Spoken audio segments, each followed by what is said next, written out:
There we go. Perfect. Yep, Fantastic. Okay. Perfect. It is Monday. It is 6 o'clock in the region. It is July the 20th of 2026. It's you, it's me, it's Lynette. We're here once again. A little balmy here in the studio. It is what it is. Got a lot going on in the world. Got a lot to talk about today. Want to hear what you're up to. How was your weekend? Did you go to any concerts? Do anything fun? But let's first take a look at traffic and weather. Here on the Indiana side, everything looking good. 80, 94, 65, Skyway, Toll Road, everything looking fantastic. On the Illinois side, there is an accident inbound Ford at about 43rd Street, so you got heavy traffic right after the Skyway. Bishop Ford in the Dan Ryan looks good. 80, 294, everything else looking good. So just if you are heading downtown, you'll hit a little traffic, right around 45th, 43rd, something like that. So how was the weather? Good morning, everyone. Today we're at 65 degrees with highs of 83 and lows of 72. It's going to be partly sunny with a strong thunderstorm in spots late this afternoon. Then tomorrow on Tuesday we'll be having highs of 86 and lows of 62. Should be hazy and humid, a thunderstorm in spots in the late afternoon. Then Wednesday we'll be having highs of 73 and lows of 56. Should be breezy in the morning, otherwise hazy, sun, and less humid. I think we have, do we have another air quality alert this week? We do, actually, yes. So we've got air quality likely to stay unhealthy through Monday. So it was nice. We got a little bit of rain. Was it on Friday? Cleared that out, and it's back again. That's an interesting story. Again, I always just enjoy sort of how social media reacts to things and who they blame, blaming our president for wildfires, blaming oil companies for wildfires, all sorts of just silly things. But it makes for good entertainment. My token Republican friend Bob Starkey is having breakfast with some princesses down in where is that? Orlando, Anaheim. I don't even know. Where's Disney World? Florida somewhere. Yeah. He's in Florida, spending way too much money on Mickey Mouse merch. But good for him. I mean, everybody has their vices. His just happens to be Disney. Do you know many Disney adults? Do you have any Disney adult friends? I think my aunt is a Disney adult, yeah. Should have her on the radio sometime. That'd be fun. No, we should not. No? Okay. Just tell her. Like, hey, if you want to come on the radio. I mean, it's a weird thing because, well, here's what's weird about it, and Bob's a little bit of a special case, is that there are a lot of older adults that don't have kids, so the demographics have shifted, right? So does your aunt have kids? Yeah. Okay. Does she go alone, or does she always take the kids? She takes the kids. kids. I was going to say, okay. Because there are people that, so there's this weird demographic shift where it used to be, you would take your kids to places like Disney, and then those kids became adults and they're not having kids. So now you have a whole bunch of adults running around Disney for a place that's designed for kids or whatever, or Disney shifting to cater to that market, whatever. So not my cup of tea. My wife makes me go to New Jersey. We go sit on the boardwalk. You ever been out that way? Mm-mm. No, it's a fun place. It's fun. The main thing I like about it is there's no there's no Chili's out there. It's basically a bunch of family establishments on the boardwalk, and it's a nice change of pace. Nice people out there. So because of Bob's absence, I needed a token Republican, so I invited Republican candidate for Senate, Trevor DeVries. He'll be in here shortly, and essentially he's my co-host today. So we've got the Senate race, and what I'd really love to do over the summer is to invite some of these candidates in and just talk about issues. I mean, this isn't like a campaign thing. This is literally you guys get a chance to talk to, potentially your future senator and your state senator and talk to him about what's on your mind. Tell him what concerns you have. We'll talk about all the issues, whether it's data centers, NIPSCO, whatever you guys want to talk about. And I think, we'll have a conversation. There's a few things I want to talk to him about as well, about things that, that are important to me and I think that are important to the region. So it'll be just sort of let's chat with him before the election. And obviously if his challenger would like to join us at some point, he's welcome to join us as well. But I think it would be good just for us to have a sit down, with this guy and other guys running for office, just to kind of tell them, don't forget who you're representing when you go downstate or you go to Washington, what have you. So same reason I invited Randy Niemeyer. I'd love to have our congressman on sometime, but he always says he'll come by. Maybe he's just a little busy, but I'd love to have him on sometime and talk about a lot of the same issues that we talk about. But in the meantime, we're taking your phone calls, 219-845-1100. If you have anything on your mind, what concerts did you go to? What did you see? What did you do? What did you eat? I tried to hit a few different things. We had the Greek Fest. My wife got some food for us. The Greek Fest drive-through, just a great concept. Just drive-through Greek food. Brought it home. Had a little bit of everything.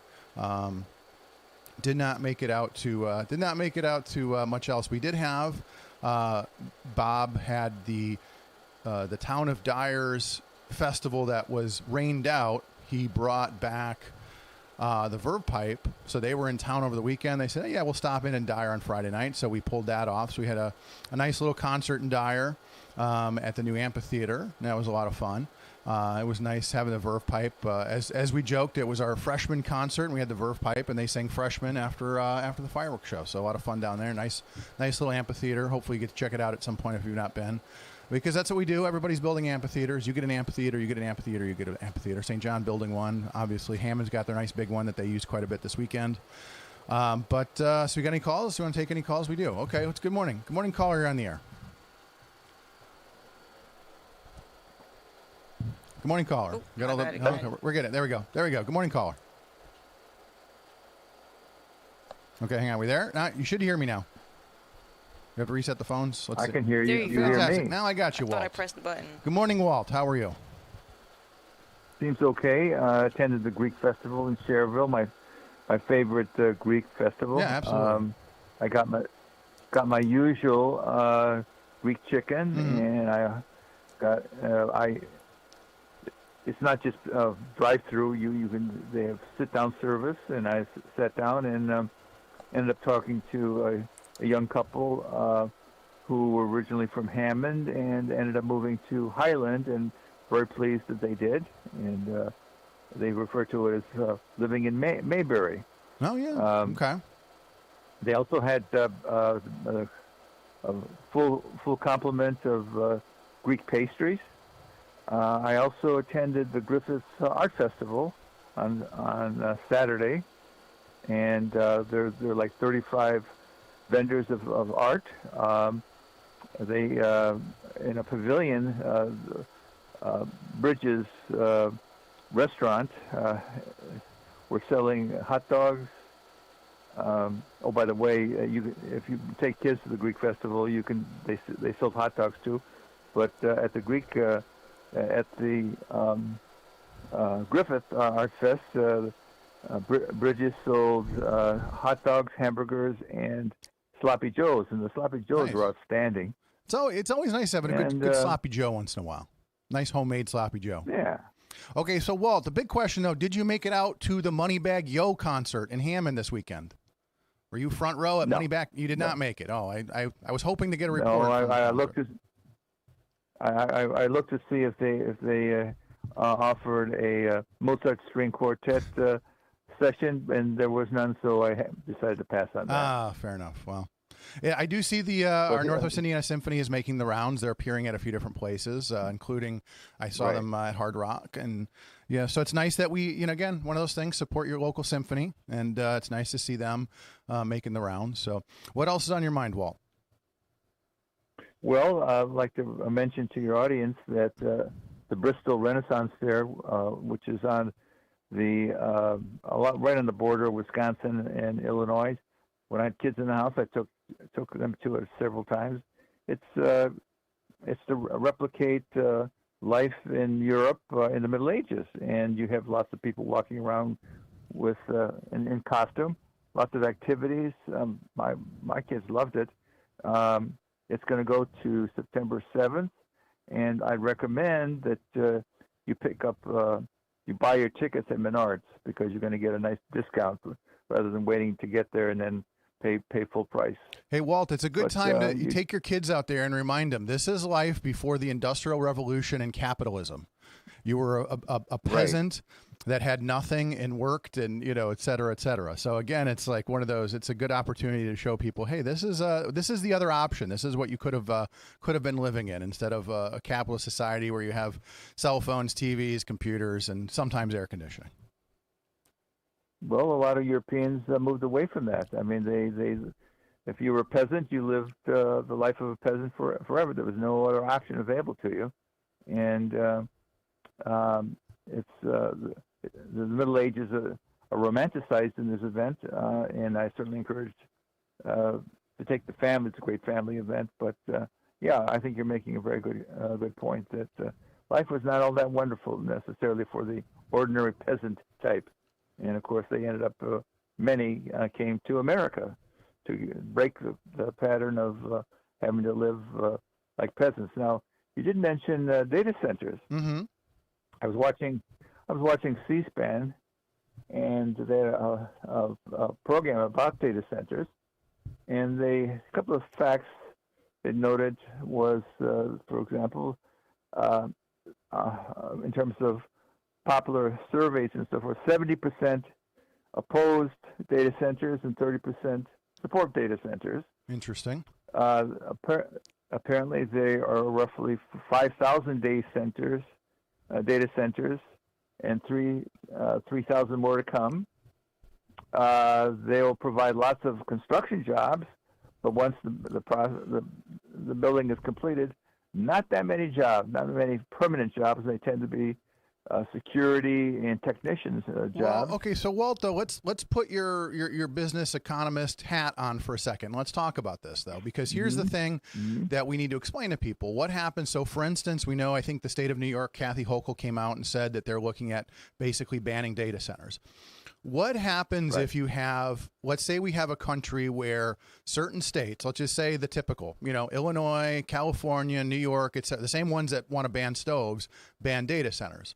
What will happen to their economy? So, I mean, one of the things that we don't talk a lot about is that, one of the arguments that I made last week with Jim was the idea that a lot of businesses, instead of, in my industry, we have rack rooms full of equipment. We have racks and racks of equipment that need to be kept cool. And you have all of the, the electrical, the HVAC, all of these things that you need to do to keep a business like that running, whether it's a hospital or in my case, it's a TV station. And so a lot of people are moving that equipment out of their facility. And obviously you remember the days where we had giant computers that took up rooms and they got smaller and smaller, but people are now moving those computers basically off premises, and they're putting them all in one spot. So if you have a situation where, let's say, New York doesn't allow data centers, Chicago doesn't allow data centers, the companies that need that resource to stay competitive, what are they going to do? They're going to move to states that have data centers, right? Because I mean, I'm not going to it's kind of like putting a computer somewhere that you have to drive 3 hours to push a button or to change a cable. We're not going to do that. We're going to want to stay close to a lot of businesses that are moving to the cloud model. We still need to access our data center on occasion. We still need to get into our rack, check on things, update things, et cetera. So I think what we're going to see is if this becomes a trend where places like New York say, we're not going to allow data centers, then businesses are going to say we have to move out to stay competitive. And I mean, I think that's the thing when from business, if all of your competition is doing something to become more efficient or, optimizing, and you're not, what happens? You fall behind and eventually you go out of business. So, I mean, that's the thing is I think that's what a lot of people that are opposing data centers don't get is that you are going to end up hurting your economy in the process. True. In the long term, it's beneficial, but then in the short term, that's another story.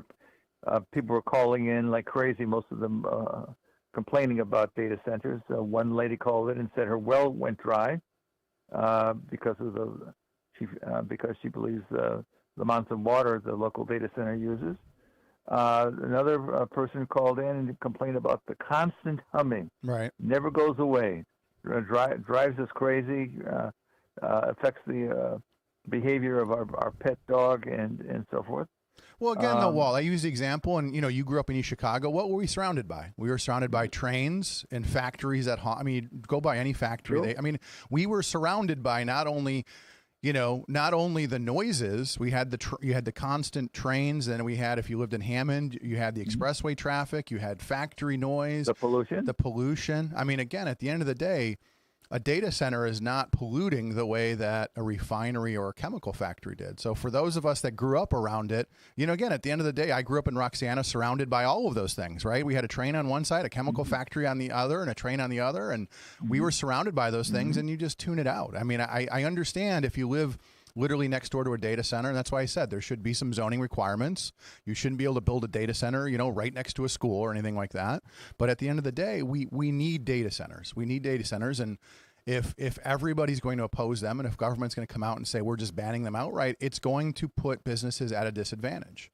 It's going to put this country at a disadvantage to other countries like China that are building those things.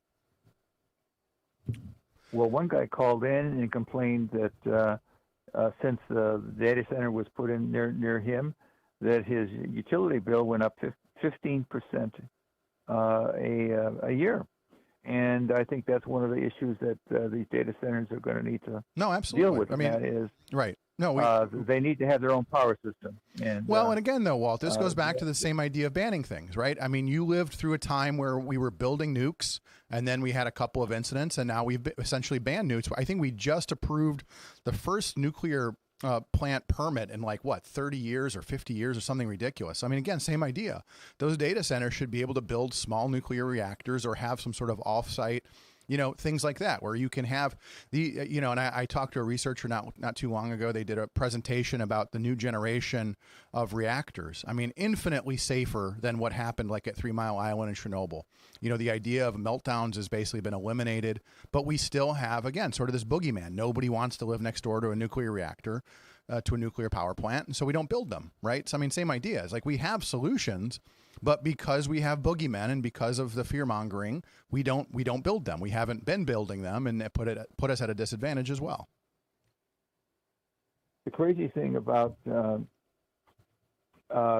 opposition to nuclear power plants, you go back to the 70s, is the same crowd that opposed it then are now saying, they don't produce carbon but again, we got to do something about but think about that, Walt. We got to do something about go ahead, finish your thought. We have to do something about climate change because it's going to just we need to save the planet. Right, but again, we've stifled 50 years of innovation in the process. When we haven't been building them in 50 years, it's like anything else. If you stop building them, you sort of lose the ability to do it, and you have to reinvent the wheel. So again, I understand the concerns back then. I drive by 3 Mile Island every time I go out to the East Coast. I think about that.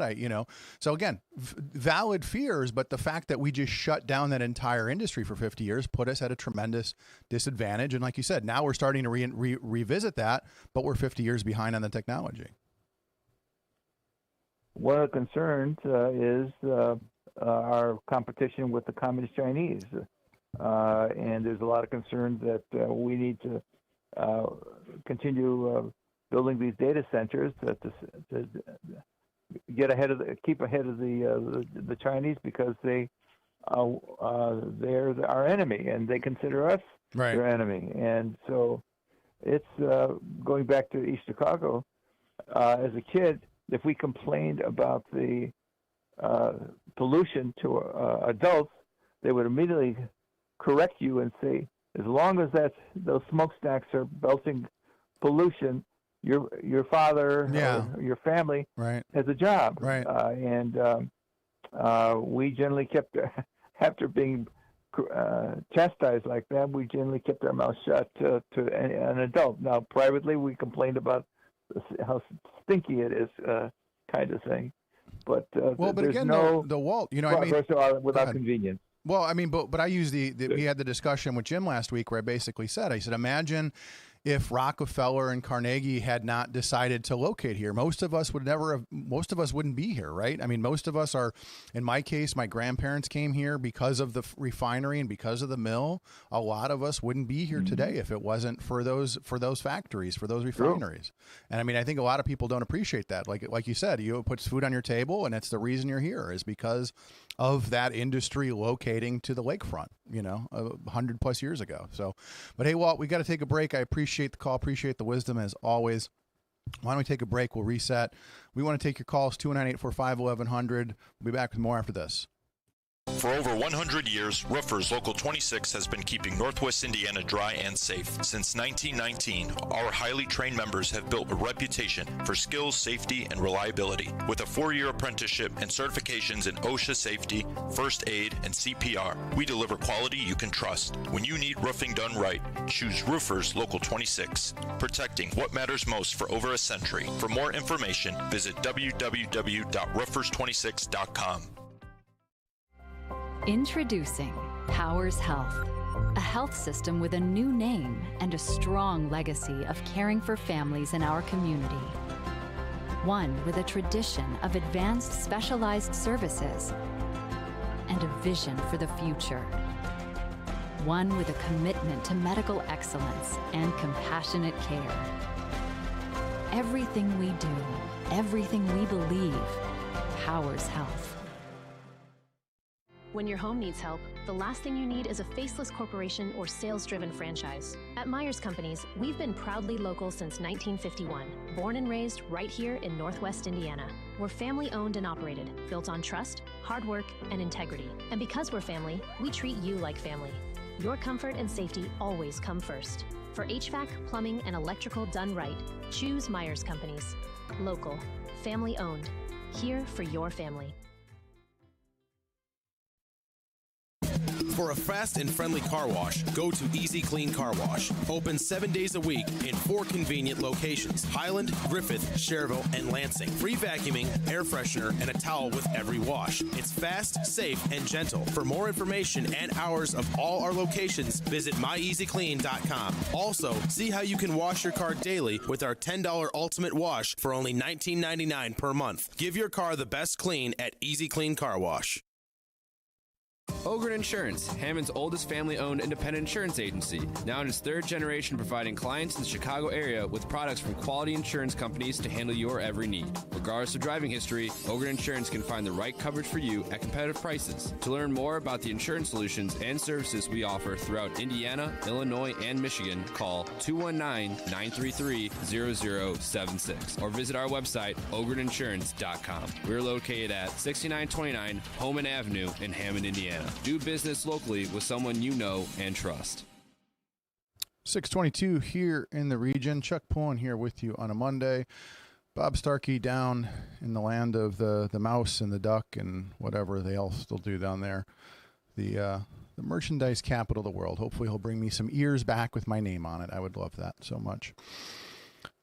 We've got Trevor DeVries coming in a little bit. We're just going to talk. I want to hear from you guys. I want you guys to call Trevor, and we're going to talk about issues. He is a candidate for Indiana State Senate. We want to hear what's on your mind. We want to talk to. This is what I really would like to start doing more of, is getting politicians on various levels in, and let's have dialogues. Let's talk about what's, why what they're supporting, what their beliefs are, and what, you're their constituents. You tell them what you'd like them to be concerned about, what's, things that are affecting you and your family. Before we get to the phone calls, we got an update out of Iran. We've completed our 8th consecutive day of targeting air defenses, coastal military sites, the IRGC forces and missile and drone facility. So we've another day, another night of bombings. We did have 3 U.S. service members have been killed in an Iranian missile attack in Jordan. So we have, I was looking to see, I think we had 17 or 18 deaths altogether on our side from since the campaign started. President Trump yesterday called the deaths a very sad thing, but said their sacrifice was in service to the country. So, again, another discussion about how our involvement, how things on the other side of the planet affect us, whether it's gas prices or, ships trying to bring us stuff through the Strait of Hormuz, and et cetera, et cetera. We'll talk to Trevor about that and get his take on that. We want to hear from you guys on that as well. In the meantime, let's take some phone calls. So, good morning, caller. You're on the air. Good morning, Chuck. Good morning. I've enjoyed seeing that young guy, Bob. I said that kiddingly from Friday's program. Shout out to Dave Kuziak.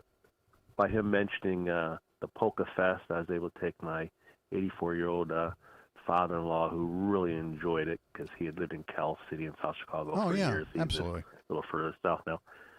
But by being there, I didn't see Dave there, but I did get to talk to the mayor. And I thought about this now after you talking to Walton about data centers. When I got out of the car at the marina, aren't you real close to that data center?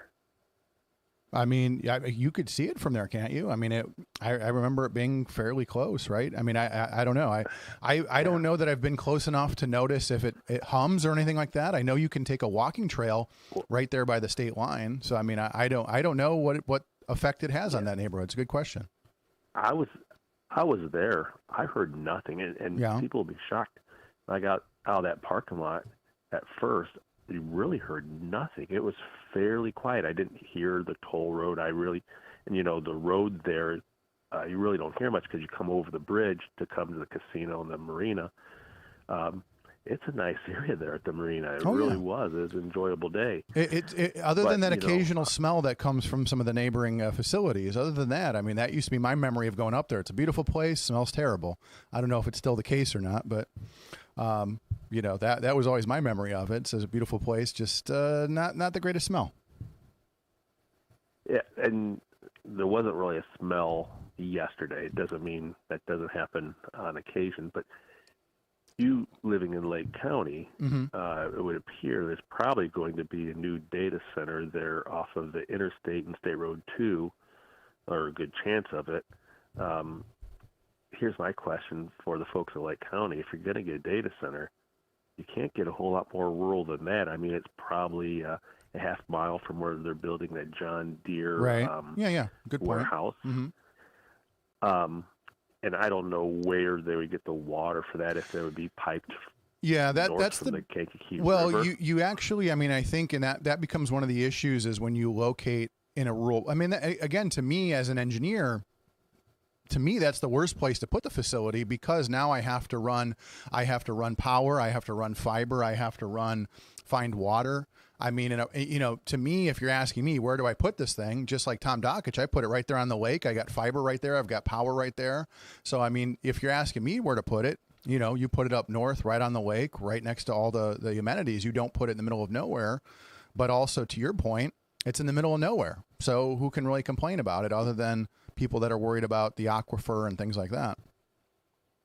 Well, right there, right across the way are those really big high power lines, the tension lines that I presume come straight out of the Schaefer plant there in Wheatfield. Right. Because obviously right next to that Schaefer plant is where they're building that $7 to $8 billion, I think it's Amazon who's building a data center. And they're actually going to, from what I understand, the water they're going to use, and they said they're only going to use 7 to 8 million gallons in a year, they're going to be able to use the permit out of that NIPSCO had.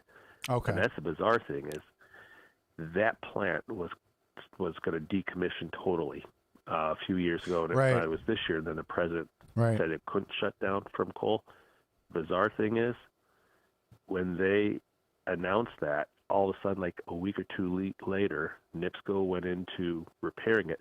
There has been zero smoke out of those smokestacks, from what I understand, now or really since then, because they basically had to do maintenance because they weren't going to use them anymore. So technically, they can't shut down, but from what I understand, they're not really using them. Any thoughts on that? No, interesting. No, I mean, I know that's been sort of a big controversy, but I mean, at the end of the day, I look at even when you look at what BP had to go through, what any facility like that. I mean, I forget if it BP has spent billions of dollars on scrubbers and water treatment. Same with any other facility. I mean, I see, I was watching something the other day, and they were showing sort of these coal plants in China that we're always hearing about. I mean, basically no pollution control whatsoever, just billowing black smoke. But here in the United States, we have such stringent pollution control that essentially they've got all these scrubber mechanisms, recapture mechanisms. So, I mean, it's very much like the difference between, a car from the 70s and a car car today. You know, a car in the 70s was belching black smoke, and the car today, you get in a Prius or a Toyota, you know, something like that. There's hardly any exhaust, right? I mean, that's the thing, is you don't even see or hear. So I mean, same kind of idea, like what I was saying earlier about nuclear. You know, the technology that we've been developing over the decades to make things cleaner and more efficient, at the end of the day, that becomes a question. It's like you have a modern coal plant that has all of that technology, all those scrubbers, all the technology. Does it make sense to shut it down? Right? I mean, that's sort of the question. Go ahead. That's the funny thing, is probably about 5 to 7 years ago, they spent probably close to $500 million to upgrade things there. Right. And then all of a sudden they put all the money in, which is a cost to all the consumers. And then all of a sudden now they're going to buy everything off the grid. But I believe out there they're adding more natural gas power and all that. So, I mean, technically, I would guess during all the heat we're dealing with this past summer, pretty much all the power must have been coming off the grid, coming from natural gas or solar, because there's solar out there. And obviously, I think NIPSCO bought a lot of wind turbines as well. Well, and again, there's nothing inherently wrong with having a balance of energy. You know, if, you know, I question the ROI on windmills. I mean, I wonder. I've heard that the wind farm down there is producing putting in quite a return. But I mean, also, again, it's one of those, let's let the technology develop, but we also don't want to put all of our eggs in one basket. We should have a diverse solution. But also, I mean, imagine scenarios where you have a heat wave and then, you know, at night, you're not getting solar, maybe the wind's not blowing, et cetera, et cetera. Now you're putting all of that strain on the old school, right? The old coal plants and things like that. So again, nothing wrong with diversifying our energy, but you also need old, reliable coal.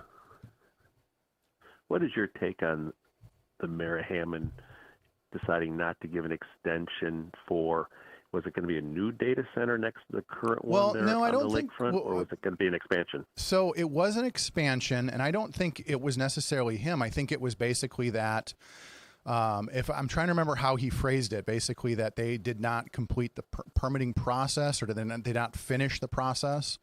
So basically the process to file to do it went idle. And again, that's just sort of my recollection of what he said on these airwaves a couple weeks ago. So I don't think he necessarily had a role in it. I think it was basically just for whatever reason, they didn't finish the process. So, I mean, again, and that was the current group. That was right. That was a current group that has it. Correct. And they were going to expand what was there. But again, to me, that's the spot. I mean, you have fiber right there. You have water right there. You have energy right there. Like, again, to me as an engineer, you ask me, where do you want to build this thing? I want to build it right there. I don't want to build it in the middle of a field where I have to bring in power. I have to bring in fiber. I have to bring in water. Again, like, to me, putting them in some of these spots along the toll road, Hammond, Gary, East Chicago, some of these spots where, they're not using sections of the mills anymore. I mean, that's where the data centers go. I mean, that's a slam dunk to me as an engineer, but, for some reason it's not happening. And I wouldn't put it in the middle of a field in the middle of nowhere, but except for there's less neighbors to complain, right? So, I mean, I guess that's the trade-off, is you put it in the middle of nowhere. If you're there first, they can't complain, right? I mean, if somebody builds next to you, they can't complain about your data center that was there first. So, but hey, I do want to take a break because we've got Trevor in. I want to get him in the seat. I appreciate the call. If you've got others, we'll hold on. So why don't we take a quick break? We'll get reset. We'll get Trevor in the seat, and then we'll be back with more after this. Need clean energy without the junk? I'm Jim Diedlow. I used to live on burgers, football, basketball, baseball. Now I'm gluten-free and more into biking, golf, and yoga. But I still need energy. That's why I love Paradise, developed by Emily D. Edwards right here in Cherville. My favorite is Paradise Packs Strawberry with gluten-free pretzels. Find it soon at Strachan Van Til or at spreadparadise.com. Fox Point bursts with free concerts throughout July. Our Wednesday night concert series features Hairbangers Ball, Hello Weekend, All-American Throwbacks, and Keith Jackson and the Triple Dose Band. Enjoy the Northwest Indiana Symphony Orchestra on Friday, July 17th, and come back for Marrakesh Express and Echoes of Pompeii on Friday, July 31st. Fox Point in Lansing, Illinois is just minutes from I-8094 and parking is free. Visit foxpoint.org for our full schedule. That's point with an E, foxpoint.org.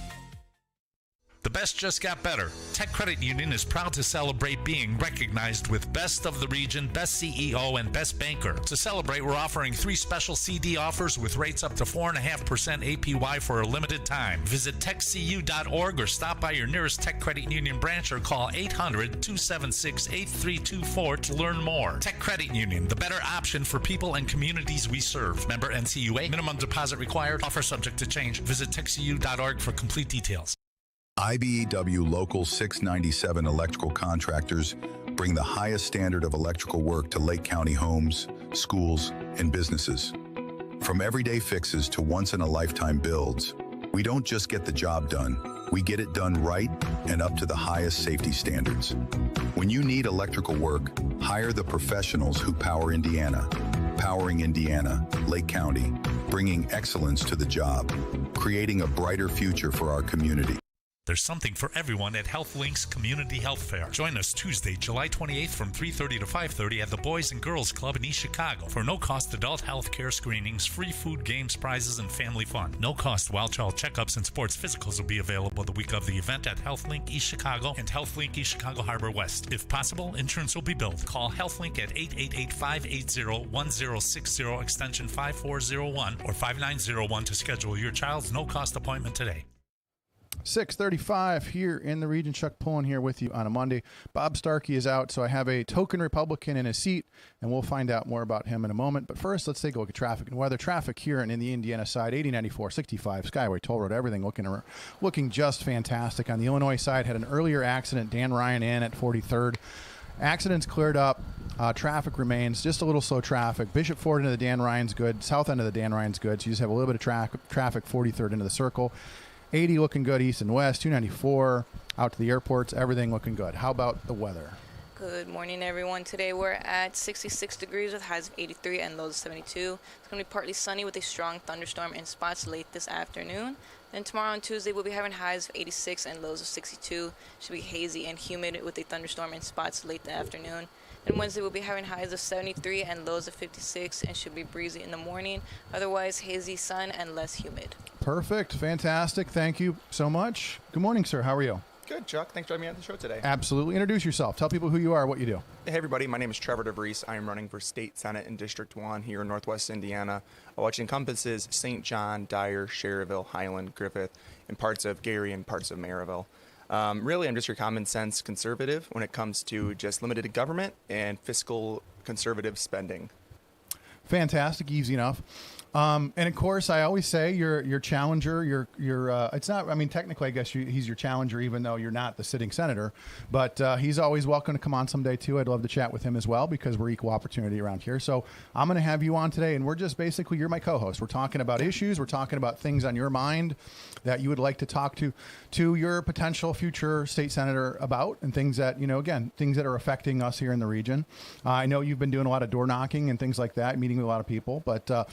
So earlier we were talking about a couple of the issues. We were just talking about data centers and things like that. And I know, that's been a big topic of discussion here in the region. I know, like, for instance, you had put out a post not too long ago about the flock cameras. I mean, all these kind of issues.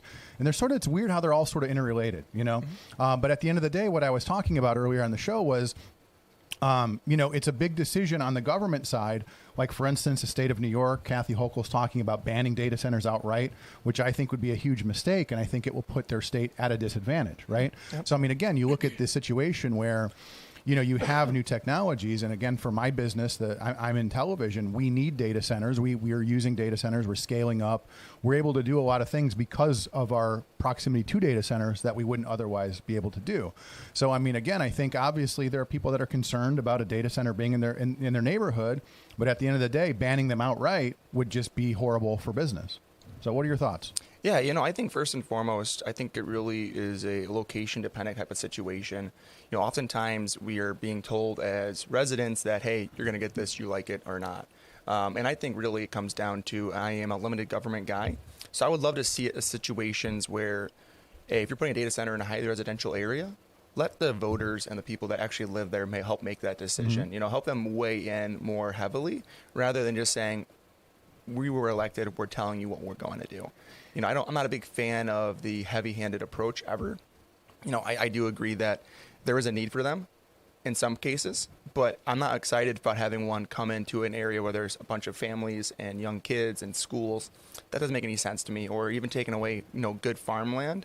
It doesn't make a whole lot of sense to me from the perspective of, we hear about this food insecurity in America and in the world on a regular basis.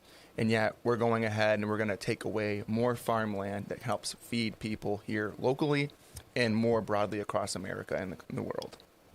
Well, and that even goes to the idea of, so let's transition a little bit. So there's a lot of people that talk about, obviously, with Governor Braun and SB1 and sort of, his tax plan, how that affects local communities so that they find themselves almost, there is a need, like in the case of Hobart, there's this, this opportunity to bring in a lot of money to have a data center. So you almost have the situation where communities, it's an interesting thing because we talked about this idea that it's an interesting situation that we're seeing where communities, councils, mayors are approving data centers to help the bottom line of their community, but then they lose the election in the process because, so it's basically, it helps, they approve a data center for the fiscal health of the community, but then they lose their election in the process. So it's an interesting thing that we're seeing develop in some places. Do we have any phone calls? Nope. Okay, perfect. Well, so like I said, Trevor's here, 219-845-1100. You tell us what's on your mind, what's affecting your family. What would you like, if and when, and hopefully if Trevor goes downstate, how, what he can do for you. So I know, like you said, I was saying you did a lot of door knocking and stuff like that. What are you hearing a lot of? Like, what interesting things have you heard from people about, things that they're asking or things that they wish you could help them with? Yeah, I think at the end of the day, people are pretty tired from an affordability perspective. When you look over the past couple of years, the past decade or so, you see oftentimes where these legislators down in Indianapolis end up subsidizing these big energy companies and the corporations that are really behind them, that are helping push the NIPSCOs, things like that, for infrastructure improvements, things of that nature, to help increase the overall supply for the future demand of developments. And ultimately, the people that are being forced to pay that, the people that are already here. And people are very frustrated with that. I mean, NIPSCO was probably the number one thing I heard about left and right at every single door, just because people are seeing their bills. I mean, I look at my home, my bill went from being a couple $100 a month to $500-$600 pretty regularly, and that's just, you double the cost in less than 24 months. Most people are just tired and fed up with that. We're tired of the rapid inflation, rapid spending at the government level, and we're tired of seeing our tax dollars and our buying power lose share every day. Well, and then let's get into that because, again, my regular listeners already know where I'm going with this, but let's talk about it because, again, even like with the NIPSCO issue, in a normal free market, if I'm running a store, I'm selling a product, my cost goes up. My cost to produce that product, to bring that product to market goes up, so I can raise my cost, with the rate of inflation. Maybe it's 2%, maybe it's 8%, whatever the market will bear. So if I have a store, I can, when I see fit, raise my prices. NIPSCO doesn't have that, so they have to go to the IURC, they have to go to government, ask for an increase, and they have to think about, okay, so again, instead of raising it 2% a quarter, 3% a quarter, now they have to do it 17% at a time, so we get sort of sticker shocked. But at the end of the day, we're blaming NIPSCO for inflation, right? I mean, at the end of the day, we're blaming NIPSCO because their cost of doing good, their cost of doing business has gone up. And like you said, what's ultimately the cause of that? It's not NIPSCO. It's not anything on the state level. What is it? It's $39 trillion in debt. So to me, I always say everything that we complain about and goes back to that one issue is you talk about devaluing the dollar. Yeah. I mean, our dollar has lost tremendous, you're losing buying power every year. And that to me is the biggest issue with government. Like you said, we need to rein in government. We need to rein in spending because at the end of the day, that $2 trillion deficit in Washington, again, as a state senator, there's nothing you can do about it. When I talked to Micah Beckwith, Lieutenant Governor, I said, as from yourself as Lieutenant Governor and the governor, I said, you almost need to think about how do we insulate Indiana from the bad decisions in Washington, right? And he said, we have those discussions. Obviously in Indiana, we're blessed. We have a budget surplus. It keeps growing and growing, almost too much at some point. That's another discussion I want to have. But I mean, again, we're blessed when you look at like what's happening to our neighboring state, Illinois, where they're constantly fighting the bad decisions from the last 50 years. Yeah, and one thing I would say, Chuck, too, is when you look at the energy costs, right, they're buying it years in advance for the actual demand and so the actual supply that they're going to produce down the road. So I think a lot of the increased costs, and outside of just inflation, also comes from just the green energy deals that were done during kind of the Biden administration. The overall costs that have gone up, because they're buying them, up to 24 months in advance. So that's where I think, we're kind of seeing this staggering tiptoe of it keep going a little bit more expensive. But I agree, the inflation has been crazy, rampant spending at the federal level. Indiana needs to figure out a way to help insulate ourselves. But at the end of the day, all the people around us are also spending money like left and right. It's insane when we look at it, and we continue to add more debt. When we look at like Indiana, everyone wants to measure us by GDP, right? And what I would rather us see down the road is, okay, how are working families doing? How are people raising young kids? How are they handling it? It's hard for us to, manage inflation from a state level. But one thing we could most certainly do is help lessen the burden from an overall cost perspective, help reduce taxes and help cut spending in areas that we don't necessarily need to be spending money on. Well, even I was just reading an article earlier about now in over 200 cities, the average starter home is $1 million. Obviously, Indiana, a little bit more affordable. But, you're in St. John, I'm in St. John. We've seen, I grew up here. I remember when St. John was cornfields. I remember when Cherryville was primary cornfields, And so all of those people that came from Illinois, they came to get away from something. And so, again, we have to deal with the extra traffic and the extra, there's a burden there when you grow. It's a good problem to have in the region, but also that's the balance that our state needs to have is, it's great to be attractive, but also, we also have to make sure that we're not making mistakes along the way. I mean, from an infrastructure, from a spending perspective, et cetera, et cetera. And one of the big things I think we can take into consideration within Indiana is the amount of people that are fleeing the surrounding states to Indiana. It means we got a good thing going for us. Right. When we have a good environment where people can actually raise a family, earn a good wage, and have their dollar go a little bit further than what it can in Illinois, Michigan, or the other surrounding states. And I take that and I put into perspective of, okay, look at all the other side of things when we're not looking at residential homes. Do we really need to be incentivizing as many businesses to come to Northwest Indiana or to Indiana in general when we have a really good economic environment, people to grow, to thrive, and also to help save money if they keep doing the exact same thing, just 20 minutes a little bit east? Okay, well then here becomes the big question. We have a potential $1 billion incentive project that could potentially go right down the street. I mean, what are your thoughts on that? To me, and again, I had this discussion with Lieutenant Governor. I said, if we have such an attractive state financially, do we really need to give incentives on top of that? And I said, just like there was an article, I think just yesterday, about all of these companies that are moving from literally just over the border because of the tax incentives. And that's sort of my question is I keep saying, Indiana is doing well, but are we doing well because we put ourselves up against our dysfunctional neighbor, right? I mean, that's sort of the thing is, we look at it and go, oh, well, we're lower taxes, we're better business climate. But then that also, you use it as an opportunity to go, okay, well, we can give the Bears $1 billion. We can give all these incentives. We can do all these things to attract people. And then again, you're, in the long run, you're doing more damage than good. And that's sort of my question is, and again, doesn't matter who I'm talking to at the state level, is that should we be doing these things like, again, the Bears incentive package? I mean, what are your thoughts on that? Yeah, I've never seen the back of the napkin math behind any of it. So it's hard to say exactly on if it does make sense or not. I would love to see a more transparency where, okay, if we're going to give away $1 billion, but we can expect actually to have generated an additional $20 billion. Right. Whatever that number is, that's the type of thing where I would rather have us as taxpayers, residents, be able to see what's actually going behind the scenes, rather than just saying, okay, you may be required to pay for this to happen in Northwest Indiana. Well, and that's where we get concerns of is just, could we incentivize businesses that come here? Yes. Is there businesses that have come here without any incentive, without any sort of abatements, any sort of tax, policies or cuts for them specifically? Yes, there's been tons.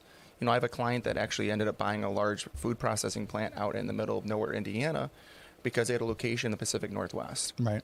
Taxes were going through the roof. They were looking for a lower cost facility in the Midwest, and they bought a facility with zero tax dollars to help incentivize that. Right. And they remodeled it, put a lot of money into it, and now they're food processing out here in Indiana. And it's like, okay, there's plenty of situations where we see nobody getting any sort of government handout, and they're coming over here pretty quickly because they see the advantages. But they also come to expect that in a lot of cases. I mean, and I've seen this happen here locally where you have somebody looking to locate and they basically go to two towns and go, okay, who wants to give me the most TIF dollars? Who wants to give me the biggest incentive package? We saw this. I used the example of years and years ago, Boeing. Boeing traveled the country and went to almost every state and said, okay, pitch us an incentive package. And then finally, Washington gave them $2 billion, whatever, the biggest incentive package ever, to build a new factory next to their existing factory. But again, that's what happens when government becomes too generous. Now everybody goes, okay, who's going to give me the best deal? And one thing I would also say that I would just want to harp on continuously, though, is if we are seeing these government contracts, I want to make sure that we are doing citizen birthright checks, make sure that we're actually having citizens that are getting the tax dollars, right? Make sure Americans are getting paid for. But more importantly, here in Northwest Indiana, I want it to be Hoosier workers. Sure. I want to make sure that we're having contract requirements, that we have in-state contractors that are actually getting this money. Because right now, too often, we're seeing out-of-state contractors from all over the place that are getting these contracts. And now, the government dollar is not staying here in Indiana, and we're spending money for outside workers that come here and work. Well, and it that makes no sense. Right. I mean, and that was always my argument. Like, again, going back to the train, one of my favorite topics, I said, you're going to bring in a lot of outside help. You're going to say, well, we're creating jobs. Like, right. Yeah, a bunch of guys are going to come in from Alabama and do some of the work. And I mean, that's how it goes. You bring in outside help. And, we see that, like, even at BP, the people that come in to do the work there, they come in from the South, they come in from other places. And so you sit here and say, well, we're creating jobs. Like, yeah, but half of them aren't from here. So what did you really do? So my money went to go pay somebody else's bills that's going to leave, take that money and leave. Why don't we take some calls? So let's hear from you guys. 219-845-1100. Good morning, caller. You're on the air. Yeah, hi guys. How are you? Good morning. Yeah. When we elect an individual into office, they have a fiduciary responsibility to their constituents. And here in Lake County, all too often, as it pertains to being a good steward of our money, these elected officials' moral compass seem to be pointing in the wrong direction. I want to bring the conversation back to data centers and the financial windfall that the data centers present to the communities that they come into, particularly Hobart. And I brought this up before to you, Chuck, and it just thinks the whole hell. Hobart voted against their constituents' wishes to have a data center. The constituents were very outspoken that they did not want that data center. Josh Huddleston and the Hobart City Council went against their constituents' wishes and brought that data center in. Upon the first installation of payment from Amazon to Hobart, Josh Huddleston gave one of his sitting councilmen, who happened to be a yes vote, his organization that he represents, $100,000 as a donation. And the perception of impropriety just stinks. And it's issues like this that concern me. Yes, okay, they're potentially bringing all this money in. It's going to be a great financial windfall. I don't entrust our local Democratic, primarily, elected officials to be good stewards of our money and do the right thing with this money. So you can bring all the money in the world in, but if you're going to piss it away, what good does it do? At the cost of, possibly the cost of our environment. Well, I mean, look what happened. I mean, I use that example, but I mean, I even go back to, remember when we first got the casinos and we had that sort of the 10% off the top that kind of just disappeared. So we had this money that was supposed to go to these different organizations, and where did it go? So I mean, again, this is nothing new, but to your point, I mean, I guess that becomes ultimately the question: is at the end of the day, the people of Hobart elected a council, elected a mayor to make decisions for them. And that was my point earlier, is that I think we're going to find a lot of cases where that council and that mayor made a decision for the fiscal health of their community because they found themselves looking at a forecast of we're going to be short money. This is a way to balance our budget and have more money to work with. But also it's a calculated risk because it could cost them their jobs, right? And we've seen that in many places. And the contrast to that, I mean, that story's been pretty well publicized here the last couple of weeks. Jonathan seems to be a fiscally responsible conservative. He's taken a position on the throttle. They were going to throttle Ridge Road, I think, in Munster, right? They're going to bring it down to 2 lanes. Mm-hmm. Bike trails everywhere. He's correct me if I'm wrong. He was vehemently opposed to that, and he was met with some pushback. He seems to be opposed to the data center coming into Munster. Again, you got these guys like Dave Kuziak and these other guys that are all about bringing in as many taxes as we can because taxes are good. These guys are outspoken opponents against Jonathan Peterson. And I don't have a dog in the fight. I live in Crown Point. Dave from Gary will tell you, since I live in Crown Point, I have no say-so on anything else that goes on anywhere else in the county. But with that being said, it's refreshing to see somebody that, at least on the surface, is willing to take a look at things and instead of just knee-jerk reaction, jumping in and trying to gain from the quote-unquote financial windfall, breaking things down and slowing it down. And in my opinion, making the right decision. Well, like I said, I mean, I know a lot of people look at data centers and they tie it to Facebook, they tie it to Amazon, they tie it to AI. But again, like I said, there are plenty of local businesses, and the company that I work for is one of them, that we need a data center nearby so we can continue to grow our business. So there are so it's not just Amazon and Facebook. It is a lot of local businesses. And so this idea of having a blanket moratorium on data centers will handicap the area. So, I mean, again, it's not a cut and dry, I mean, it's sort of like, again, like we use example when I was on with Jim about the cell towers. I was around when he started building cell towers, and there was a lot of pushback and said, hey, should we build a cell tower next to a school? Should we do, and there was a lot of pushback. But at the end of the day, it was, well, if you don't have cell towers, you won't have cell phones in your community. So you got to balance them out, right? I mean, that's sort of the thing is you got to find balance. If you just blanket say, I mean, imagine if communities had said no cell towers in our communities, what would be there? What would happen? You'd have no cell service there today. So, I mean, again, you have to balance this technology out. And that's the thing. I mean, but there's just a lot of it. I always go back to that boogeyman philosophy is you can't just demonize something. And a lot of people just don't understand what its purpose is. And you have to look big picture, Go ahead. One thing I would go back to your comment earlier about, people look good like on the outskirts when they're actually, getting into things is, I think oftentimes we look at regulating businesses and people more than we look at actually regulating the government. When we look at it, I love Warren Buffett's idea of, if we don't grow GDP, we don't reduce the deficit, everyone that's elected today in Congress can't be reelected. And I think that's the type of situation that we need to start happening across the board, because if we are starting to take on this debt and then Indiana starts to get fiscally unsound, we should make it so people can't be reelected. Right. Well, again, I mean, that goes back to a fundamental problem that we have. I mean, even like in the primary, what did we have? Like 13 or 15% voter turnout? I mean, again, the numbers were. I mean, how many votes did you get? Several thousand? I mean, we got about just over 6,000. 6,000. I mean, 9,000 votes in a county. What is your district? Several hundred thousand. 110,000. 110,000. Yeah. So 6,000 out of 110,000, but. But again, my biggest concern is as it relates to that is the trend we're seeing with the Cook County residents moving into Lake County because it's so much more affordable. I think Munster is the prototype for that. What we're seeing there, predominantly red over the years, and you got this influx of Cook County people coming in with a certain type of mindset. They're coming here for the cheaper cost of living, but they're coming here with a more expensive mindset, and I see that trend turning in Munster. Well, okay, so going to start right, but again, I push back a little bit because like we talked about, I was a Munster resident, and I said once you started seeing the pervasive dumbass ideas, and they're not just, I mean, you want to blame Cook County or the blue side, Republicans come up with some dumbass ideas too, and we'll talk about who you're replacing in a little bit, but I mean the same idea is that both sides come up with bad ideas. I mean, even you talk about here in the state of Indiana, you can't really blame Democrats for a lot of the stuff that's happening down state with SB1 and the tax structure. So, I mean, again, both sides come up with some bad ideas, and it's really just a matter of, like you said, are the people going to push back? What's it going to look like? But if you have a place that's predominantly red or predominantly blue, like you look at Chicago, it's an amazing thing. They keep electing bad mayors.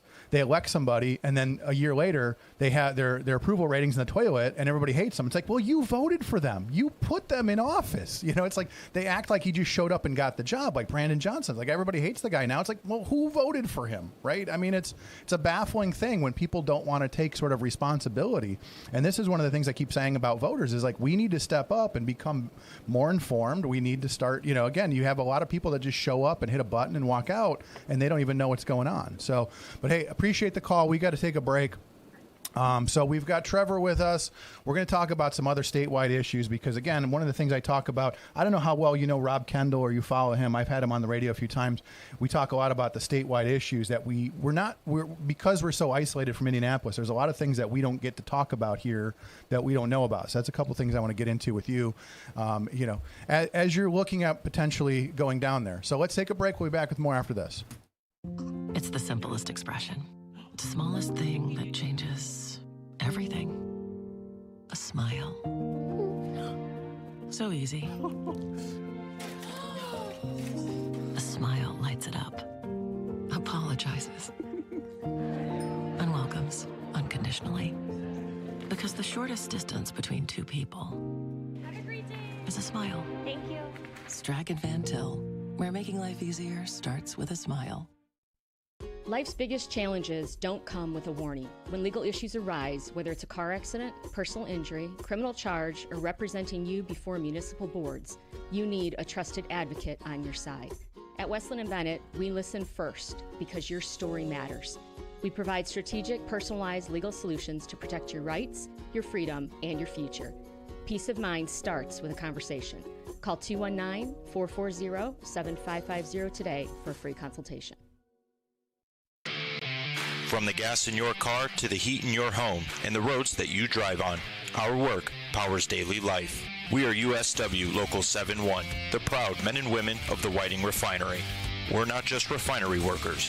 We're your friends and neighbors, raising our families here, shopping in the same stores, and cheering in the same stands. USW Local 71, powering the region because we are the region.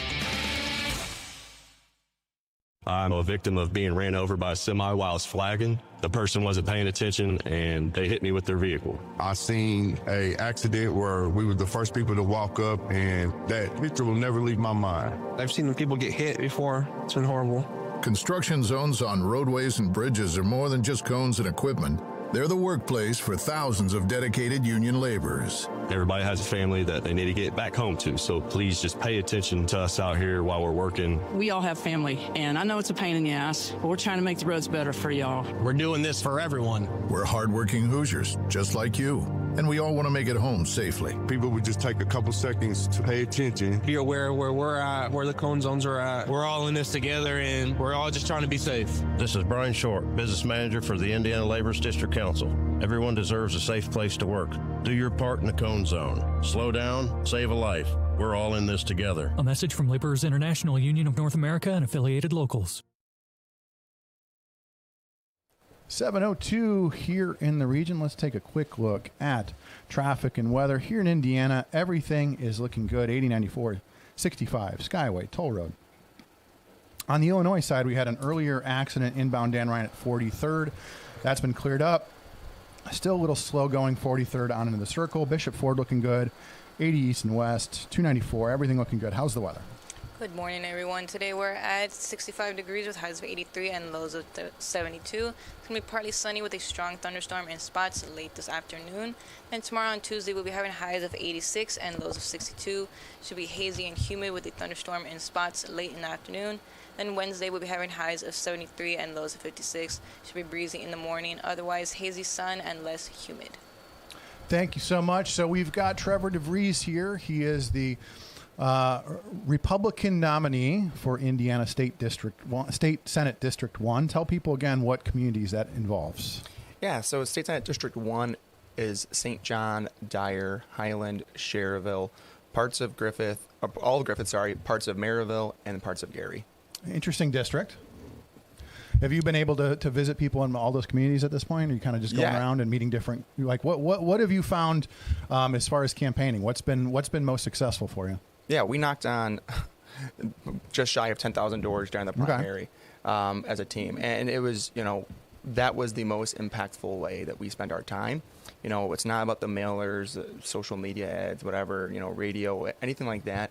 It's all the time about just meeting people where they're at and actually hearing their concerns and actually listening.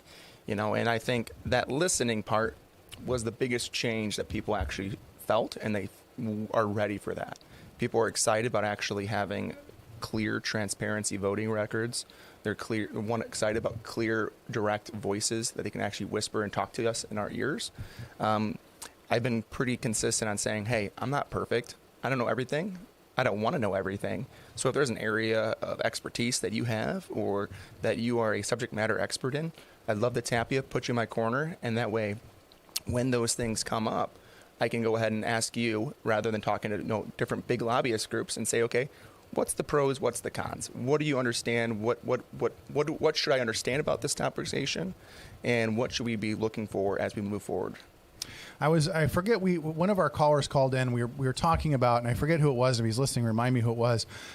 There was a congresswoman that was on a podcast, and she was talking about how when she got to Washington, it suddenly became, oh, you don't have to wait in line for drinks anymore. We'll bring you the drinks. Everybody was like fawning over her, and how easy it is to get sucked into that environment, right? And I think one of the things that we don't talk enough about is that, I talk a lot about sort of what's happening in Washington, but what a lot of people don't understand is sort of a lot of that lobbying, a lot of those groups that we talk about in Washington have also infiltrated a lot of state government as well. I mean, those same groups don't just go to your Congress. They come to Indianapolis. They come to, the states and go, hey, here's what we're looking at. I mean, and I remember stories about how, like a state one state goes to pass a bill and they have the wrong state in the bill. And that, well, who gave you this bill? You've got the wrong state in here. You know what I mean? Like somebody gave you this bill and just crossed out Georgia and put in North Carolina and they missed one.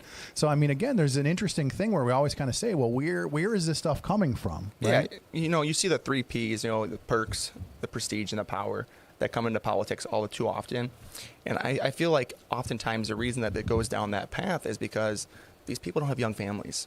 Right. They're not actually in the streets where we're at today. They're not actually seeing what's happening with affordability, with inflation. They're not actually understanding the implications about what their actions are doing today and how they're going to impact us down the road for 10, 15, 25, 35, 40 years. And I'm going to be around for that until then. So that's where it gives a different perspective of, okay, I don't need a $50 cheap steak. I don't care about that stuff. I want my kids to have a better Indiana to grow up in. I want my grandkids someday to have a better Indiana. And that's where I think it gets so often lost in translation. Well, and that's sort of the argument I made, even like with Washington. You got a bunch of 80-year-olds in Congress. For me, my son just turned 18 a few weeks ago. It becomes a whole different ballgame when you're talking about Iran, when you're talking about conflict like that, when you have somebody that could potentially be going over there. You know what I mean? Like when you have kids or grandkids that are of that age range, it becomes a much more serious issue. You start paying more attention to that stuff. But again, like that's always the story about Congress is they're not sending their kids, Yep, and I'm out of the age of the draft now where I can't get drafted, right? Right. But I'm still concerned about those types of things. I don't want these endless wars that we just keep going into.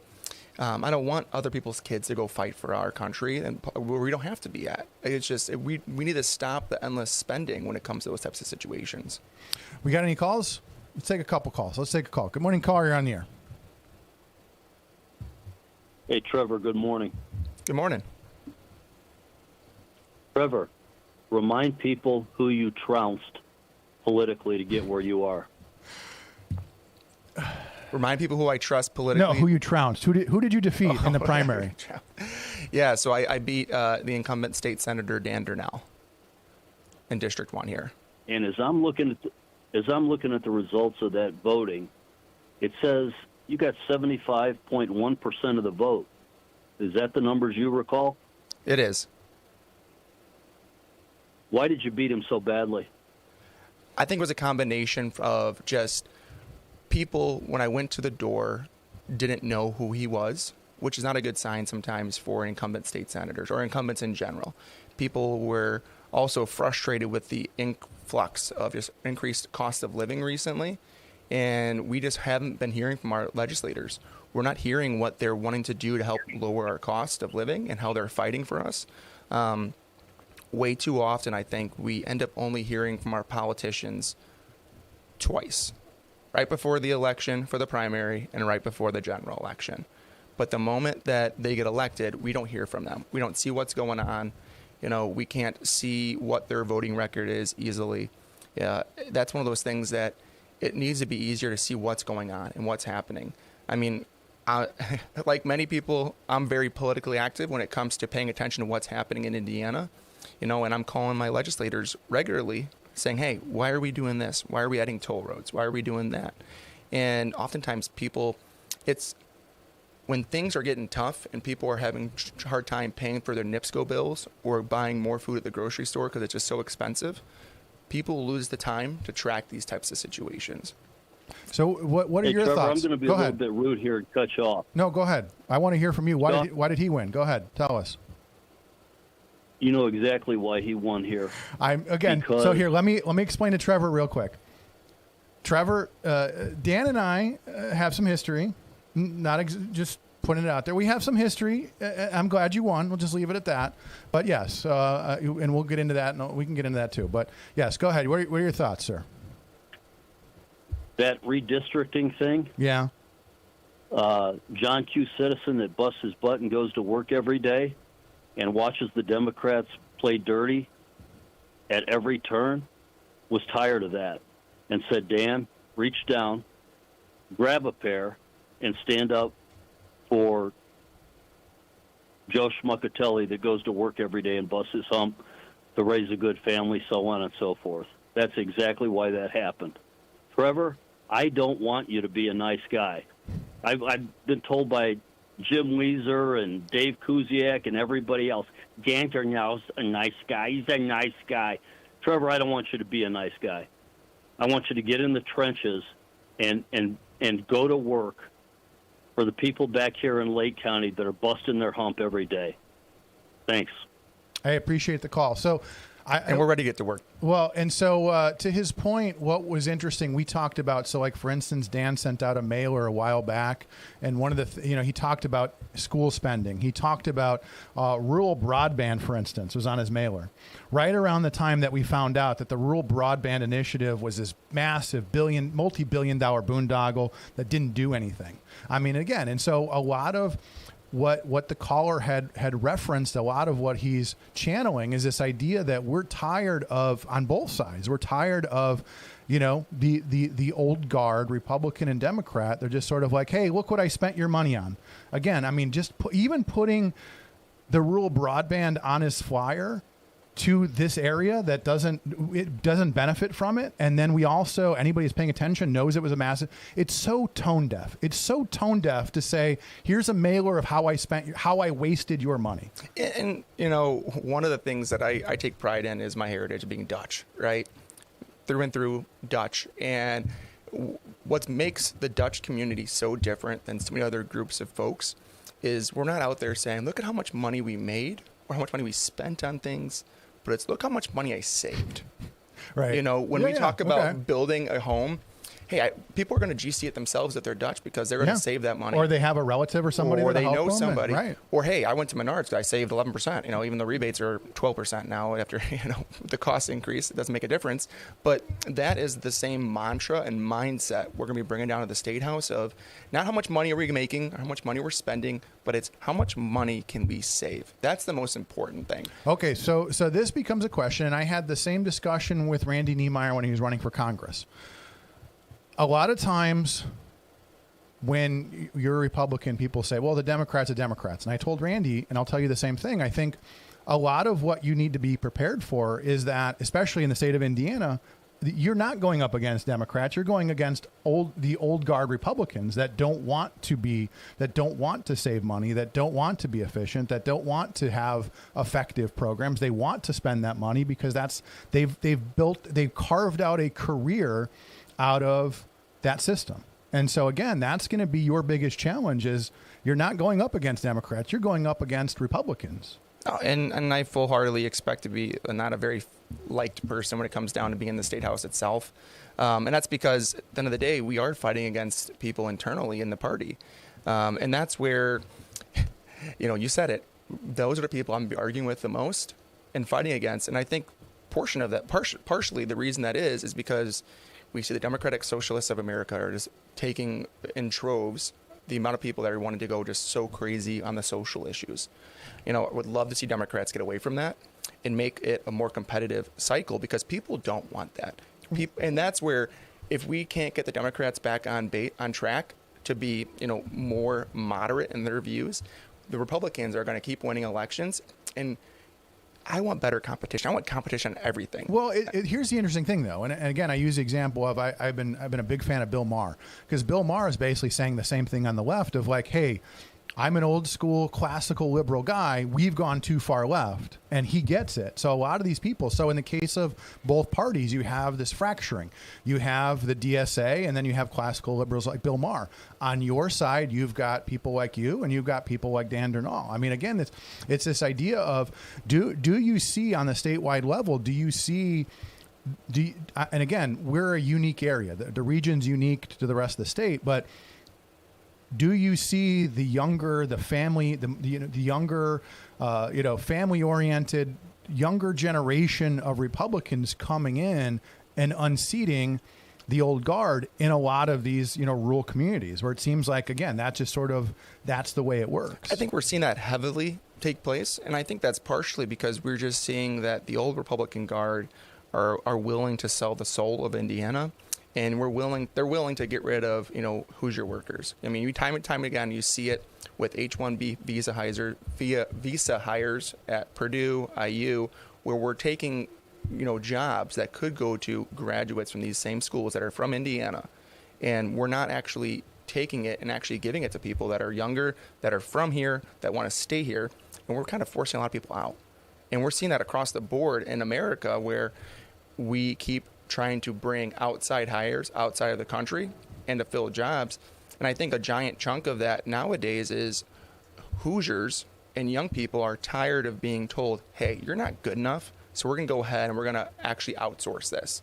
And so many people, I think, are at the point where they're upset and they're frustrated, and reasonably so, because we've been told for most of our lives, we're going to go ahead and hire somebody from out of the state, out of the country.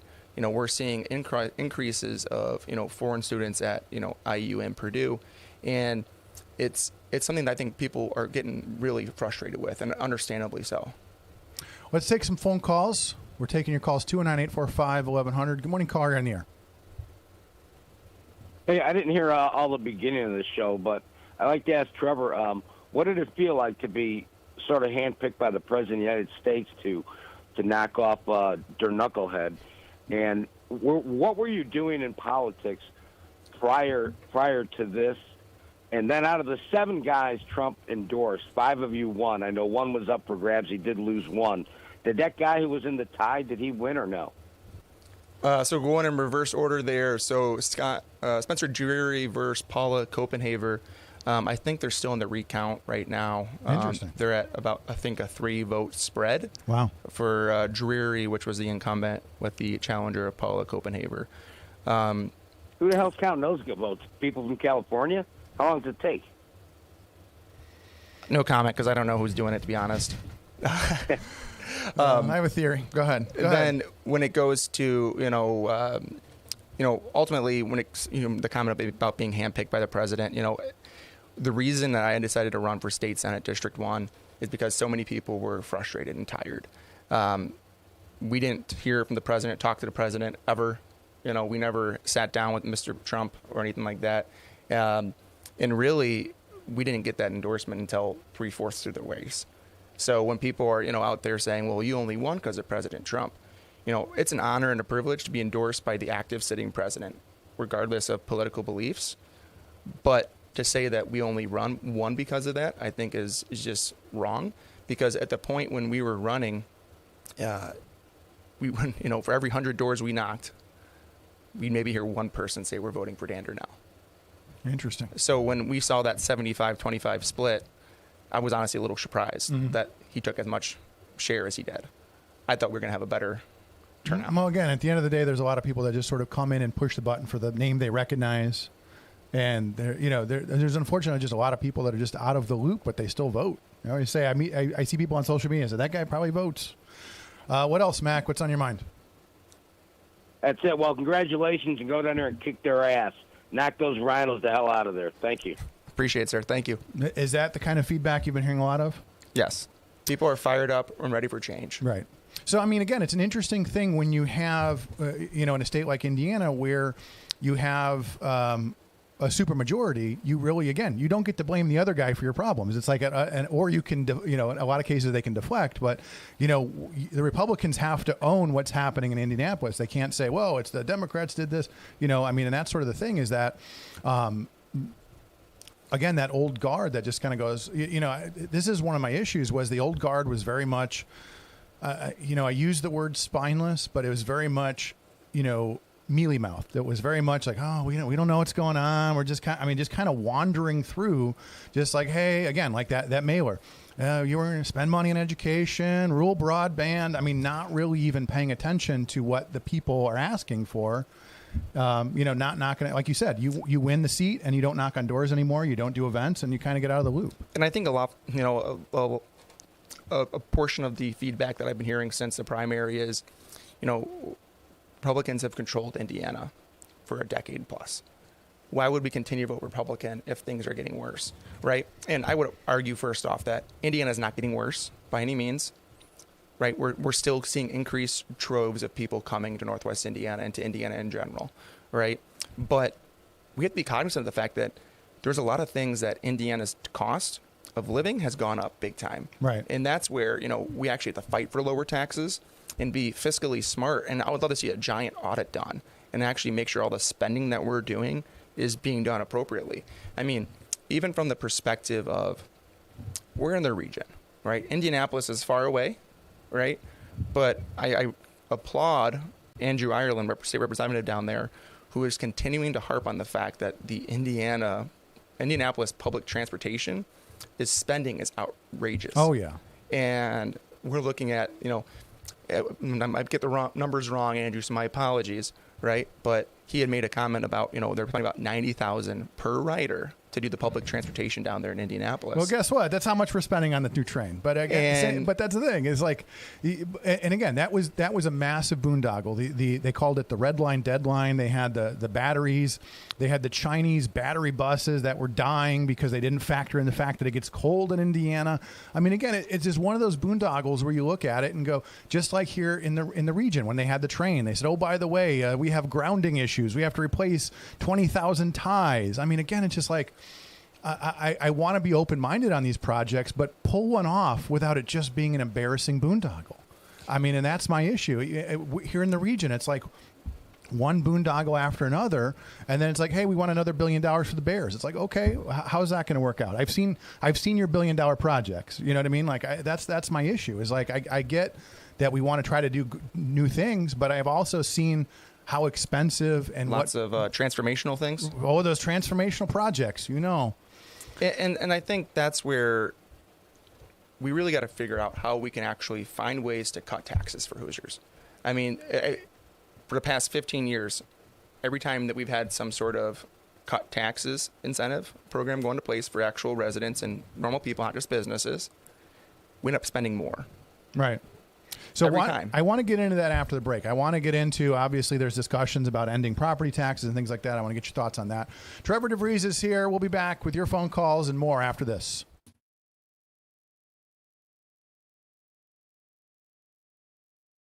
I'm a victim of being ran over by a semi while I was flagging. The person wasn't paying attention and they hit me with their vehicle. I seen a accident where we were the first people to walk up, and that picture will never leave my mind. I've seen people get hit before. It's been horrible.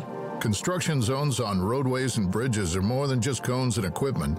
They're the workplace for thousands of dedicated union laborers. Everybody has a family that they need to get back home to, so please just pay attention to us out here while we're working. We all have family, and I know it's a pain in the ass, but we're trying to make the roads better for y'all. We're doing this for everyone. We're hardworking Hoosiers, just like you. And we all want to make it home safely. People would just take a couple seconds to pay attention. Be aware of where we're at, where the cone zones are at. We're all in this together, and we're all just trying to be safe. This is Brian Short, business manager for the Indiana Labor's District Council. Everyone deserves a safe place to work. Do your part in the cone zone. Slow down, save a life. We're all in this together. A message from Laborers International Union of North America and affiliated locals. I'm Pastor Eric Boone, pastor of the Tree of Life Church here in the great city of Gary, Indiana. The Notre Dame Credit Union. Go beyond and above to make sure that we are in position to make that greater impact. Listen, this credit union is one of a kind, and I'm looking forward to the future because I know that we will continue to do greater things together, and I'm forever grateful for a credit union like this. Visit NotreDameFCU.com. Hey Region, I'm T, and I grew up in East Chicago, went to college in Gary, worked out of Munster, and raised my family in Crown Point. I'm Region to the core. I created Region Hot Sauce, the flavor of the region. Added to chicken, fish, pizza, eggs, and more for the perfect blend of heat and flavor. Visit RegionHotSauce.com for a complete list of locations or to order direct. Region Hot Sauce, the flavor of the region. Have you ever considered becoming an iron worker? Local 395 is now accepting applications for their apprenticeship program. Go to ironworkers395.com. Look under the training section, click on apprenticeship, and scroll down to the application. You must be 18 years old, have a high school diploma or GED, and you must be physically able to perform the work of the trade. Find out more by calling the apprenticeship school in Lake Station at 219-962-7675 or visit ironworkers395.com.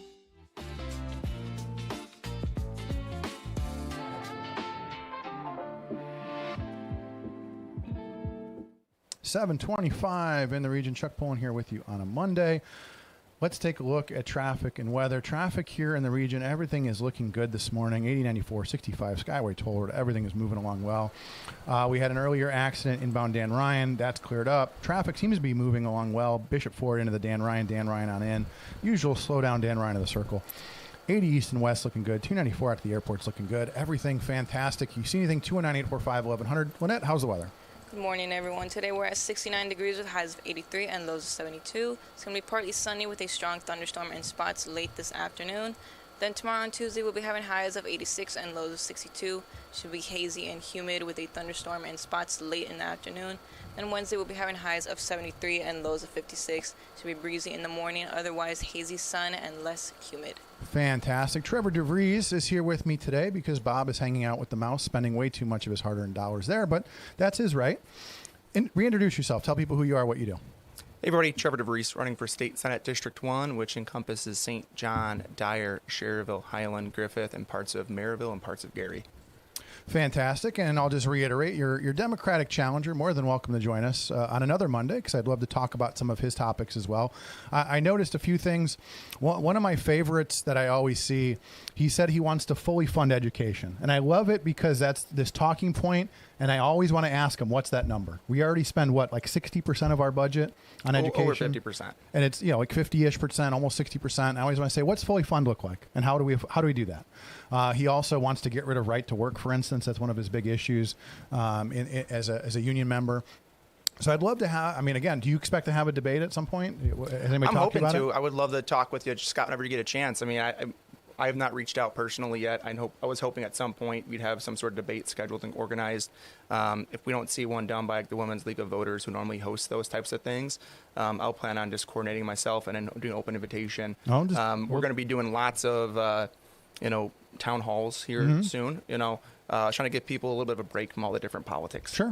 People during the summer, I want them to enjoy the 250th celebration of the U.S. being #1 country in the world, and also want to give people a chance to just enjoy their families during the summer months. Absolutely. Because I think, door knocking right now is a little nuts. But well, I say everybody's out enjoying themselves, so good point. So we were talking over the break, J.D. Prescott, right? Yep. So J.D. Prescott's got this idea. He's basically pushing the idea that we eliminate property taxes. We replace it with, what is it, a 7% service tax? Is that what the number was? I think so, yep.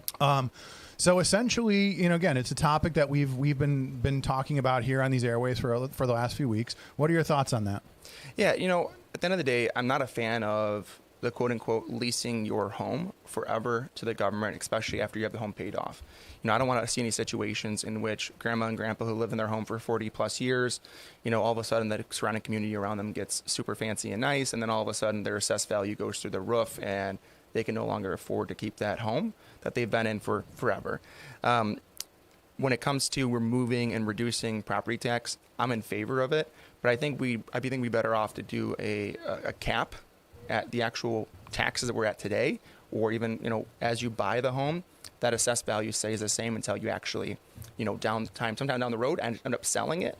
Or better yet, you do that one-time property tax, of the 7% for the home when you purchase it, and it gets added to your monthly bill, which you're doing your escrow.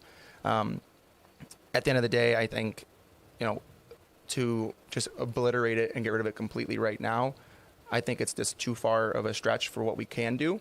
But I think at the end of the day, the government's really good right now at taking it from one bucket of costs and putting it to another bucket of costs, which is why we see right now, like in Lake Central Schools Corporation, we saved maybe $300 on our homeowners property insurance this past year, right? And I think we're gonna have a $1,200 increase, so we're up $900 from the actual SEA one, from the last year.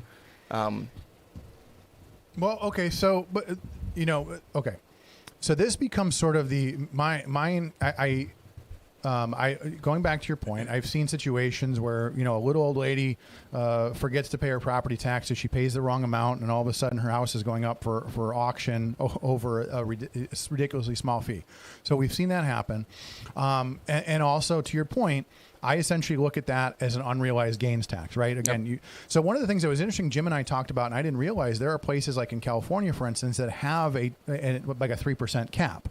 So you have this cap where because if your house gets reassessed or something like that, like you said, your neighborhood gets nicer and your values go up, you're still capped at what they can raise it. So again, like if your house doubles in value over a couple of years, they can't double your taxes essentially. So again, at the end of the day, as much as I like to shout taxation is theft, I understand necessary evil because we have to pay our firemen and we have to pay for schools and things like that.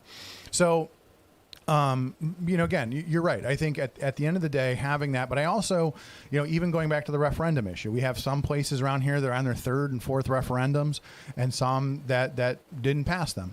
So I think there's also that idea of let your community kind of decide its fate. If it wants to have a bunch of referendums and, get sucked into that cycle, go for it. If it doesn't, it doesn't. I mean, again, so for me, I like having, as much as I've had issues with referendum, at least it gives the local voter the opportunity to decide. Yeah, and I think one of the big things that we've seen in Indianapolis that has trickled down to us here locally is we see a heavy-handed approach of us robbing Paul to pay Peter. And we're making it and actually putting the local municipals in trouble. Right. And we're having situations where, hey, we're going to cut funding or do things that, isn't going to hurt locally, but it makes us feel good down in the State House. And I think that's wrong. Well, again, it puts you in a bad position as a town council or what have you, is like either I have to cut services, which I'll get blamed for, or I have to allow a data center to get some money to fill my coffers, which I'll get blamed for. Again, it puts... Add an income tax. Right. Add a wheel tax, an income tax, a food and beverage tax, a new tax on top of tax on top of tax, or even again, like we're going to double our innkeeper's tax for the Bears. We're going to have the food and beverage tax for the Bears. So again, at the end of the day, as the guy who's in town, you're the one that gets blamed for all this stuff, whether it's your fault or not. We got a whole bunch of phone calls. People want to talk to you, so let's take those. Good morning, caller, you're on the air. Hey, good morning, Chuck. Good morning, Trevor. Hey, really quick question before I ask another question. Is Dan Durnell's wife still in charge of the Republican Party in Lake County? No, she's not. Our chairman is Randy Niemeyer, and vice chair is Leanne Ingerman. Okay. I'm not aware. Well, she was at one point, I think she was the vice chair or something like that. I think she was involved in the party years ago. Yeah. She was in 2020. I ran for Congress in 2020, and I had to come and kiss her ring. At least you're honest, man. Trevor, you were talking about NIPSCO, and that's the number one thing that you get from your door knocking. And I applaud you for, one, knocking out a rhino, and two, knocking on doors and asking what people think. And I think NIPSCO is one of the biggest things. Are you familiar with the concept of plug-in solar? I am. So right now, the state had an opportunity to pass a law that would have provided for plug-in solar, and that, now that everyone talks about our grid is sort of like nearing its limits and all that kind of stuff,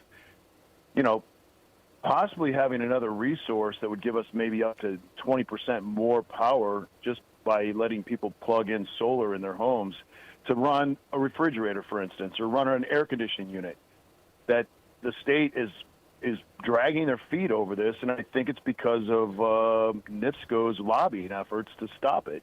Well, there's also do you have any ideas? You and I talked about this a little bit, like even the idea of in the state of Indiana, they don't make it. They don't incentivize selling back to the grid and things like that. So, I mean, again, like I've always said, in a perfect world, I would get an electric car, a windmill, a solar farm in my backyard, and it'd be, again, like that sort of that joke is like, I'd love to get off the grid, but the government won't let me. And we've seen that where people try to get off the grid and the government says, no, you're not allowed to. But so again, like there are people that live in places where they could feasibly go off grid or even sell back to the grid. But in the state of Indiana, I don't know that we don't allow it, but you basically they don't incentivize the idea of selling back to the grid. Yeah, and I'm supportive of the... Here's one issue, Chuck. If the state doesn't allow this to happen, you'd actually have to pay an electrician to plug in a 110 plug to get your patio solar or plug-in solar, because you could actually lose your house insurance if you have a house fire, for instance. That just seems ridiculous. And it's just being held up by NIPSCO. So I really just wanted to hear what Trevor had to say about how we go forward with this issue, and I'll leave it there. Yeah, at the end of the day, I am a big believer in energy choice, where I think people should be able to buy and pick whatever energy provider that they want to have. I think it also stems back to not only just the actual person that's delivering everything, right, and the actual companies that actually provides the energy today, but if somebody wants to be using solar or wind, they should be able to pick that over a fossil fuel. If that's that's near and dear to them, where they think that's the most important thing that they want to have happen, let them have it. At the end of the day, I think people should be allowed to have the choice to make the decisions that they want to for their home. So when it comes to plug and play, I'm supportive of the idea of making it so people can do it. I've not honestly dug in too in depth on the conversation of it. So I'll make sure I look into it more. But if it's as simple as just plugging it into an outlet, right, I don't see any reason why not. If it's tying it to the electrical circuit board, I don't think people should be necessarily YouTubing it and then burning their house down. Okay, so the argument is, for instance, if I'm generating electricity and the power goes, let's say I'm generating electricity at my house and I'm putting it back on the grid, and then a cable snaps down the street. The guys from NIPSCO come to hook things back up.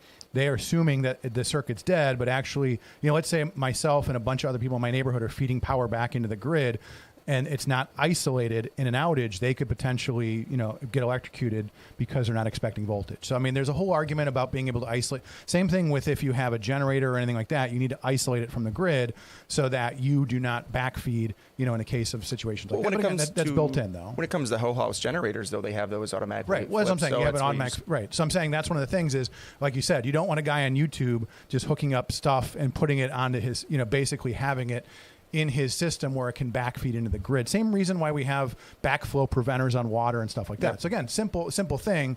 As long as you're following, those common sense regulations, you should be able to do it. But also there's zoning. I mean, the idea that I can't put, a windmill in my yard or put up solar or something like that, I should be able to do that. And that sort of becomes the issue is, as technology evolves, government needs to keep up with it. And that's sort of the thing. I always say government is reactive, not proactive with stuff like this. So, let's take another call. Good morning, caller. You're on the air.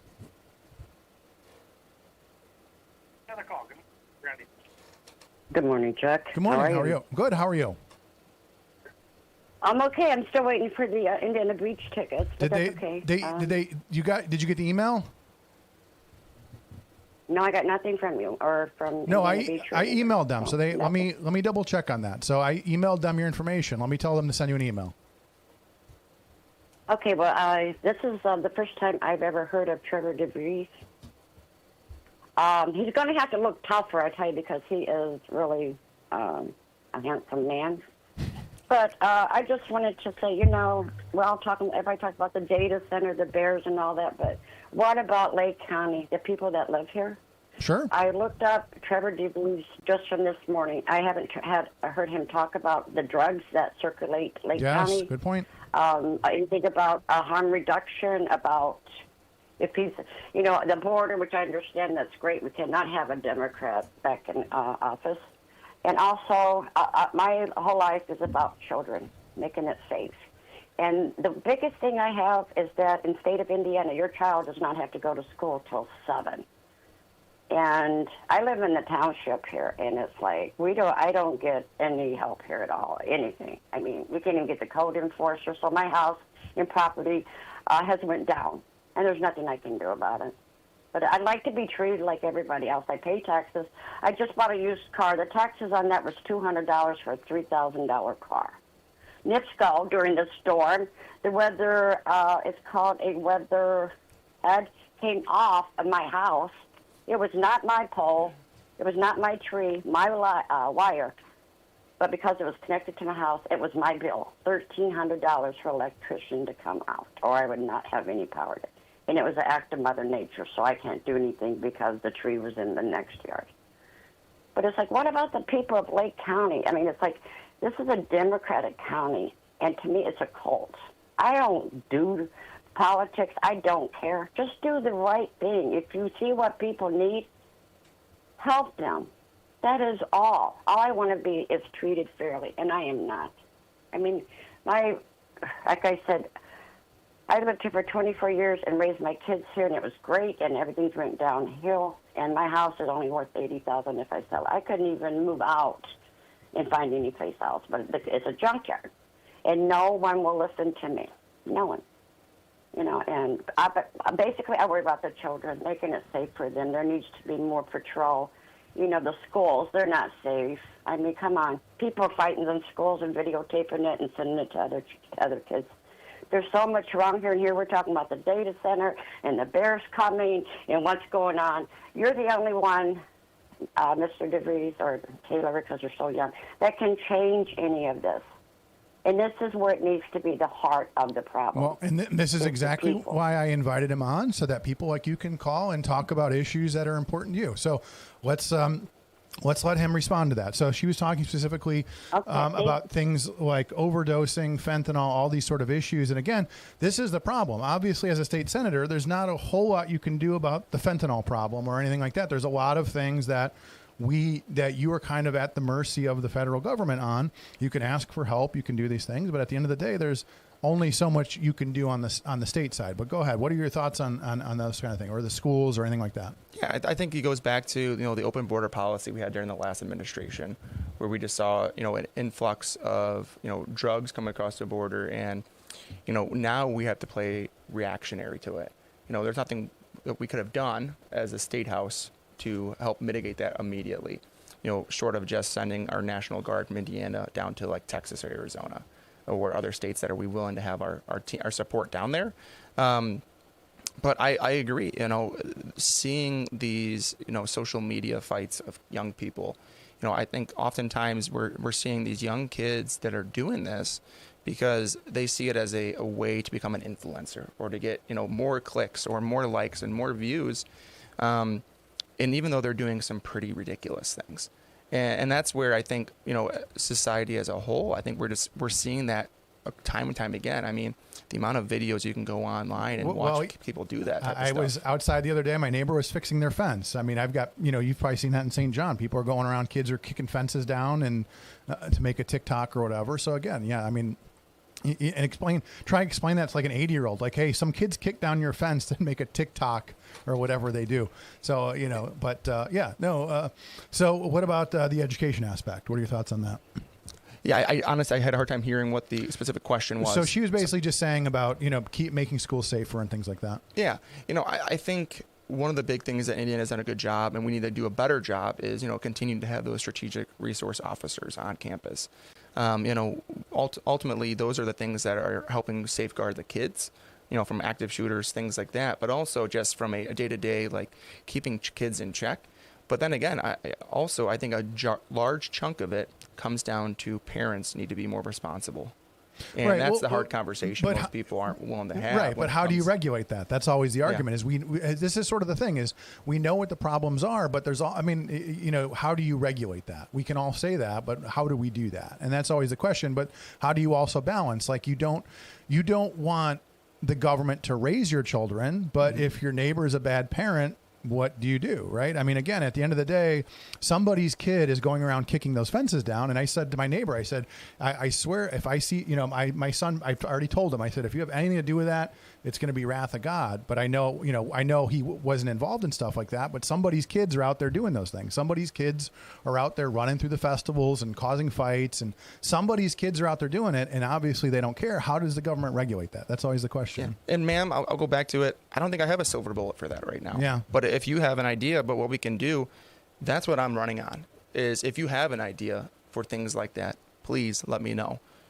My email was just info@trevordv.com.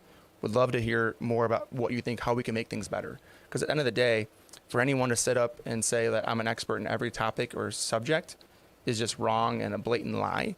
So I'm not going to be the one that sits up here and says, I have the answers to everything. Right. And that's how it should be. Let's take a break, and we'll be taking more of your phone calls here.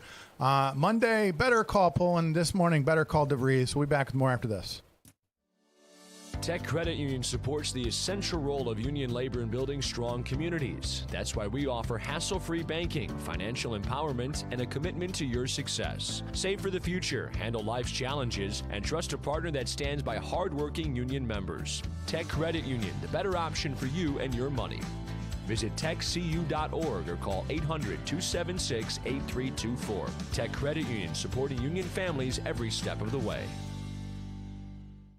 I'm a victim of being ran over by a semi while I was flagging. The person wasn't paying attention and they hit me with their vehicle. I seen a accident where we were the first people to walk up, and that picture will never leave my mind. I've seen people get hit before. It's been horrible.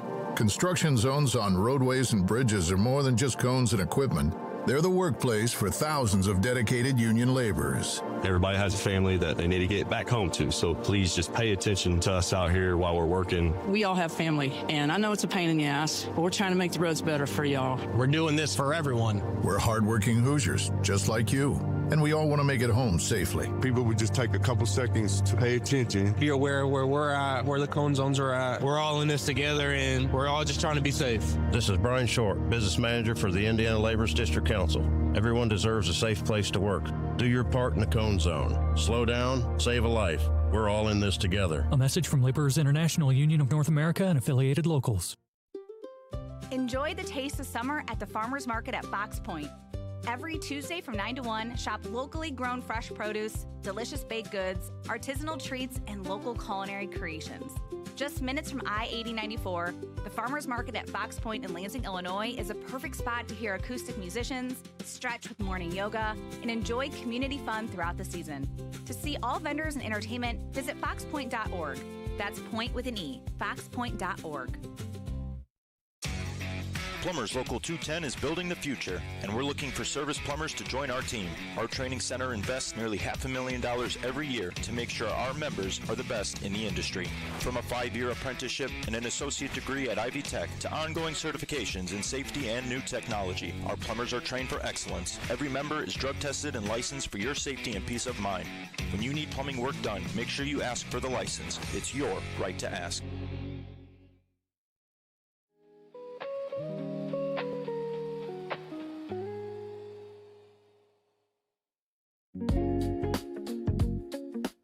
.47 here in the region. We're here for a few more minutes. What do you have, the school town of Griffith? You said we expect they should be in at 8 o'clock, and if not, we'll be here till 8:30, but we'll go till somebody shows up and wants to take our place.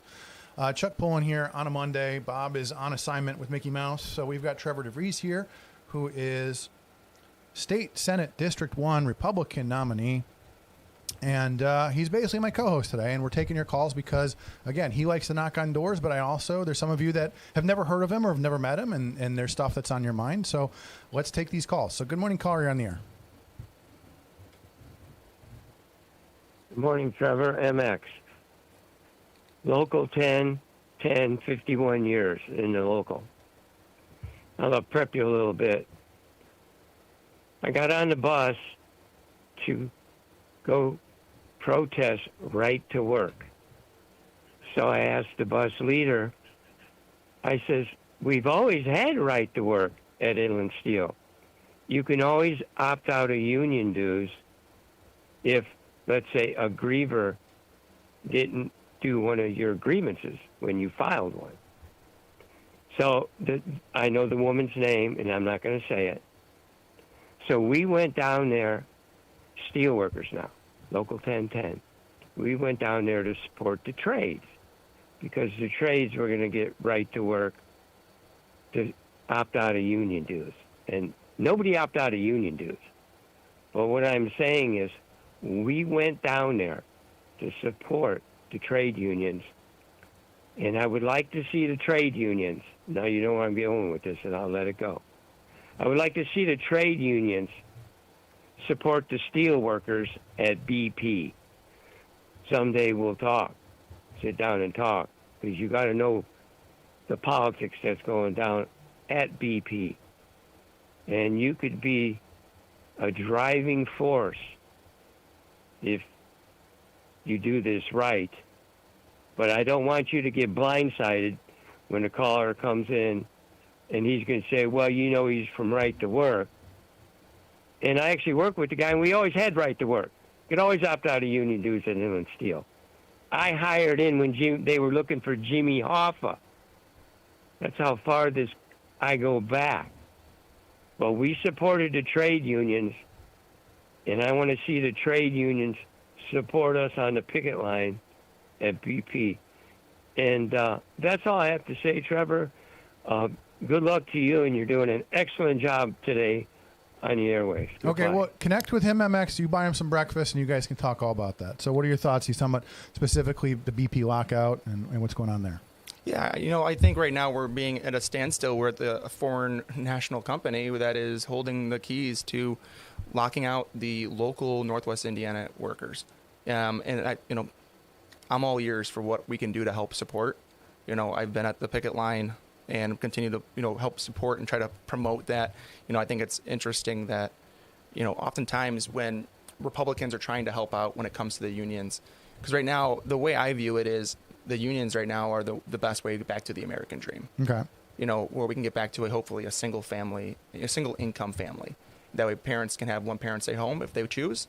But, it does I find it interesting sometimes we get more pushback because we're supporting the unions than historically, where I never looked a gift horse in the mouth. So I'm 100% behind supporting, the union workers, whether they're locked out at BP, the building trades here in Northwest Indiana, and if there are specific ideas people have that how I can do it better as a state senator, send me an email, info@trevordv.com. Yeah, no, I think that's a huge thing. And again, like I mentioned my son, and I'm going to, we're looking at getting him into the trades. And I think that's one of the things that it would be, especially here for the region, just to get back to. It's unfortunate. And I don't know enough about why it happened. This sort of idea that the unions support Democrats and they really kind of shut out Republicans in a lot of cases. It's hard to just get in and have those discussions, have those endorsements. But again, it's, at the end of the day, I think we're doing big things in Indiana. It's sort of an unfortunate thing to have that disconnect between the unions and the Republican candidates. So we get more phone calls. Let's take another phone call. Good morning, caller on the air. Hey, Chuck, it's Mark. Good morning. Hey, good morning, Mark. How are you? Good. So yesterday was day 3 of me running my generator 8 hours a day. Okay, yeah. And I've been using about 3 gallons of gas a day. Okay. And I got a spreadsheet going and see how much it'll affect my NIPSCO bill when it comes in. So Mark's basically going off the grid for a few. So basically, Mark's going off the grid a few hours at a time using a generator to see if there's a cost savings. And it'll be really interesting to see. And again, that's just sort of a portable generator right now, like a whole house kind of thing. You're just using a gas powered. No, it's a portable.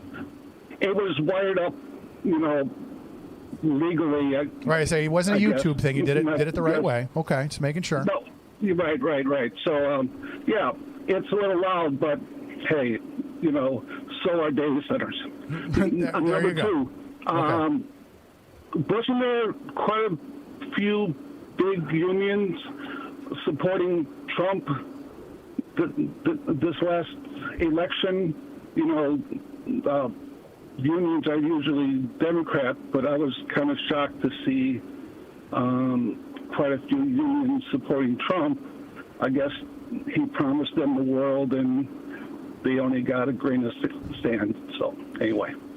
All right. Okay, appreciate the call. Well, I was talking specifically just locally here, but I mean, again, I think even just the idea of one of the things that I hear from a lot of my friends is that they're in it. I mean, again, that goes back to the right to work argument. Is I'm a conservative, I'm an independent, yet my union takes my money and gives it to a candidate I don't agree with, and it becomes an issue. I mean, even for me personally, I was in the IBEW, the CWA, and they were pushing Obama on us, and I said that his ideas are a mistake for our union. It's a mistake for my family. Obamacare is horrible. I mean, TPP would have been a horrible idea. It's like, I don't understand why we're giving money to somebody who wants to do things that are going to not benefit our family. So I left the union, and that's that. But it's unfortunate. I mean, that's literally why I left. I liked being in the union, but I said, you know what? I can't give money to people who I don't support. And it's unfortunate that's that way. We have more calls? We have one, two. Okay, let's take some more calls. Go any caller on the air. Yeah, hi. You know, you guys are talking about the monopoly of NIPSCO having a stranglehold on rates.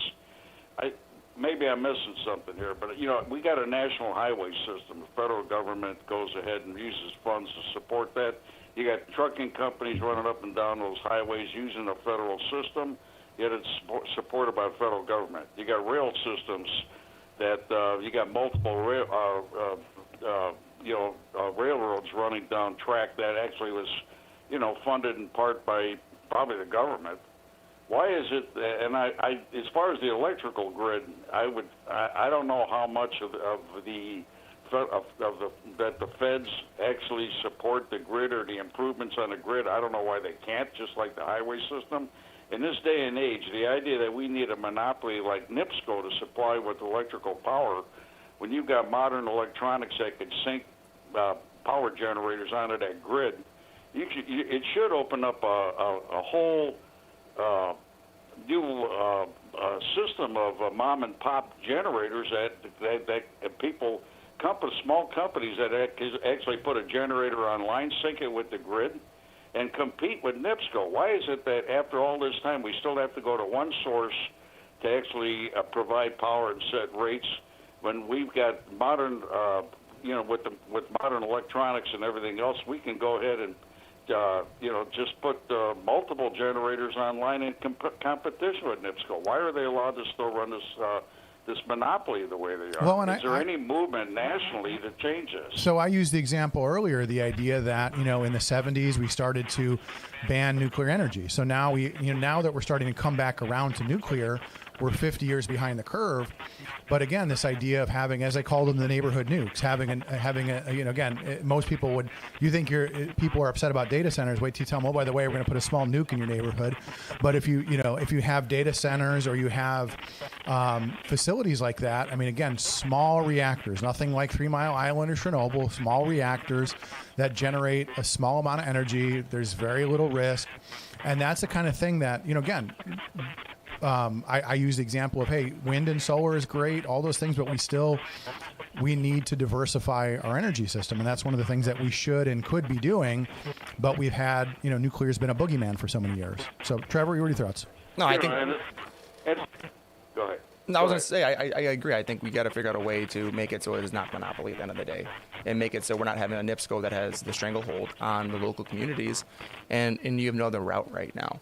I mean, I'd love to see it come to a standard to where the same way you buy your Wi-Fi, you can change it whenever you want, is the same way that you can do with your energy companies. Anything else? Right. I would think with small mom and pop startup companies, you could actually put gas generators, something. Of course, we're talking about multi-million-dollar companies, but we're not talking about some guy with a gas generator. But still, I can't see why this can't be done. And of course, these different companies could help pay the cost of upkeeping the grid. The federal government, I don't know how much of any funds that goes into this from the federal side to maintain the grid. I think it should be. But like in the oil industry, you got small startup companies that actually run wells and actually compete with the big oil companies and bringing in supplying oil to the nation. Why I don't understand why across this country that there's not some kind of move, but in government to actually go ahead and get this kind of thing off the ground. No, good points. Appreciate the call. Let's go on to the next caller. But I mean, that I think a lot of it is going to be just the regulations and the startup. I mean, again, just the amount of regulation. We talk about, again, the pollution control, the green energy. I mean, all of these things, all of these layers of government to do something like that sounds simple. And I think it comes back to the fact that it's harder to start up a new business today. Right. It's hard to start a business when you're young, and a business like that would be very capital intensive. Right. And that's difficult. Good morning, caller. You're on the air.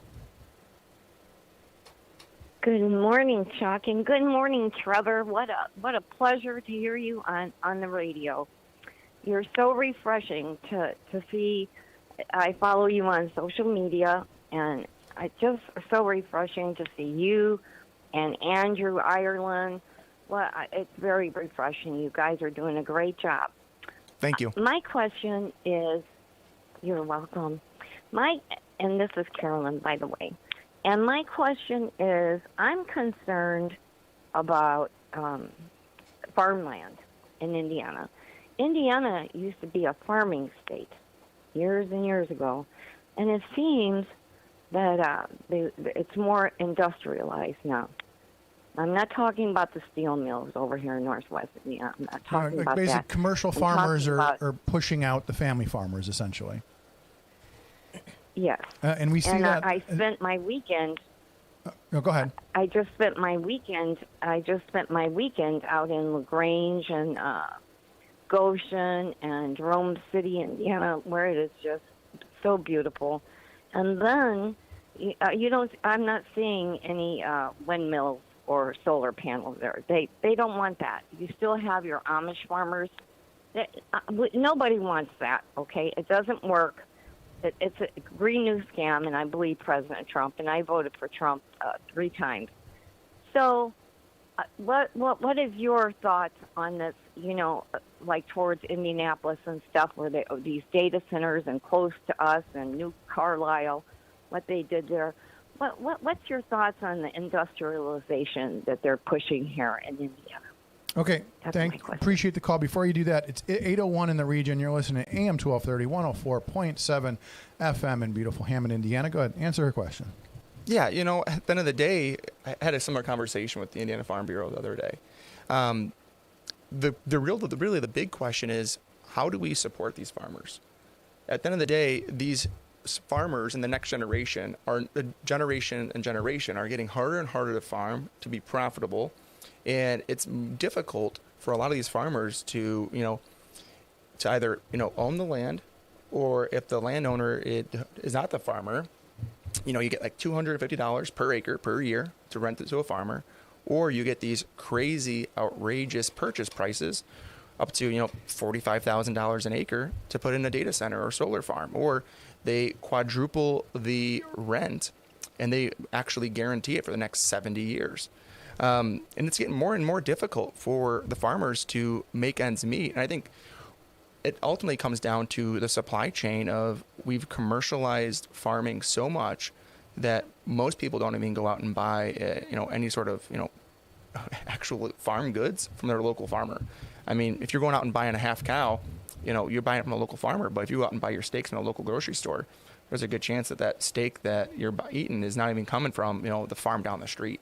Or even just buying the milk. I mean, who knows where it's coming from? Well, nowadays. I know there's a lot of people this weekend that were blaming the lettuce E. coli outbreak on sort of commercial, industrial level of, basically one group controls most of the lettuce in this country. And so, when that group controls it all, you don't get to say, okay, well, don't buy that brand of lettuce because they control all of the brands of lettuce, essentially. So again, I mean, interesting discussion, but it also becomes that thing about, does it make sense for a farmer to own 40 acres and farm? I mean, even I don't know if you've seen, like at the Farm Bureau, I have family members that farm in Illinois. And I mean, some of that equipment is multi-million dollar, like massive, bigger than a house. And it's all, I mean, it's all electronic. It's all GPS. I mean, you can pretty much go in there, push a button, and it does half the work for you. But again, it's an expensive endeavor.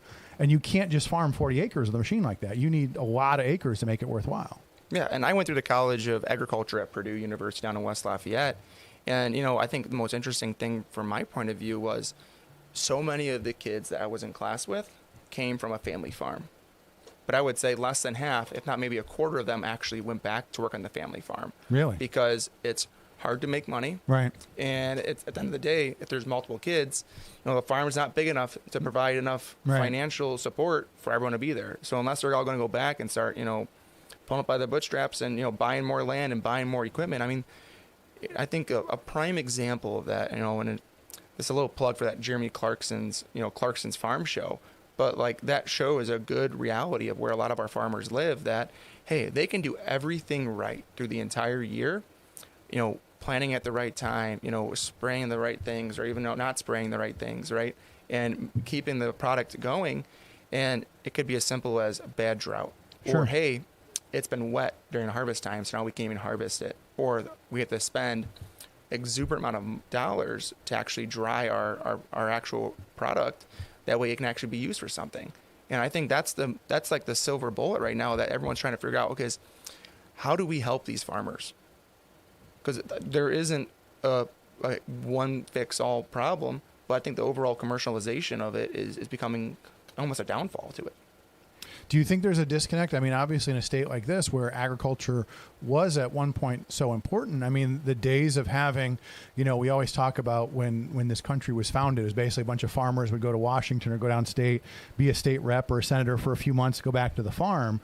And now you have sort of these, you know, many of the politicians or lifelong politicians are so far removed from that life, they have no idea what's going on. And I guess that's the question, is how do we reconnect, you know, the average farming community with their state government?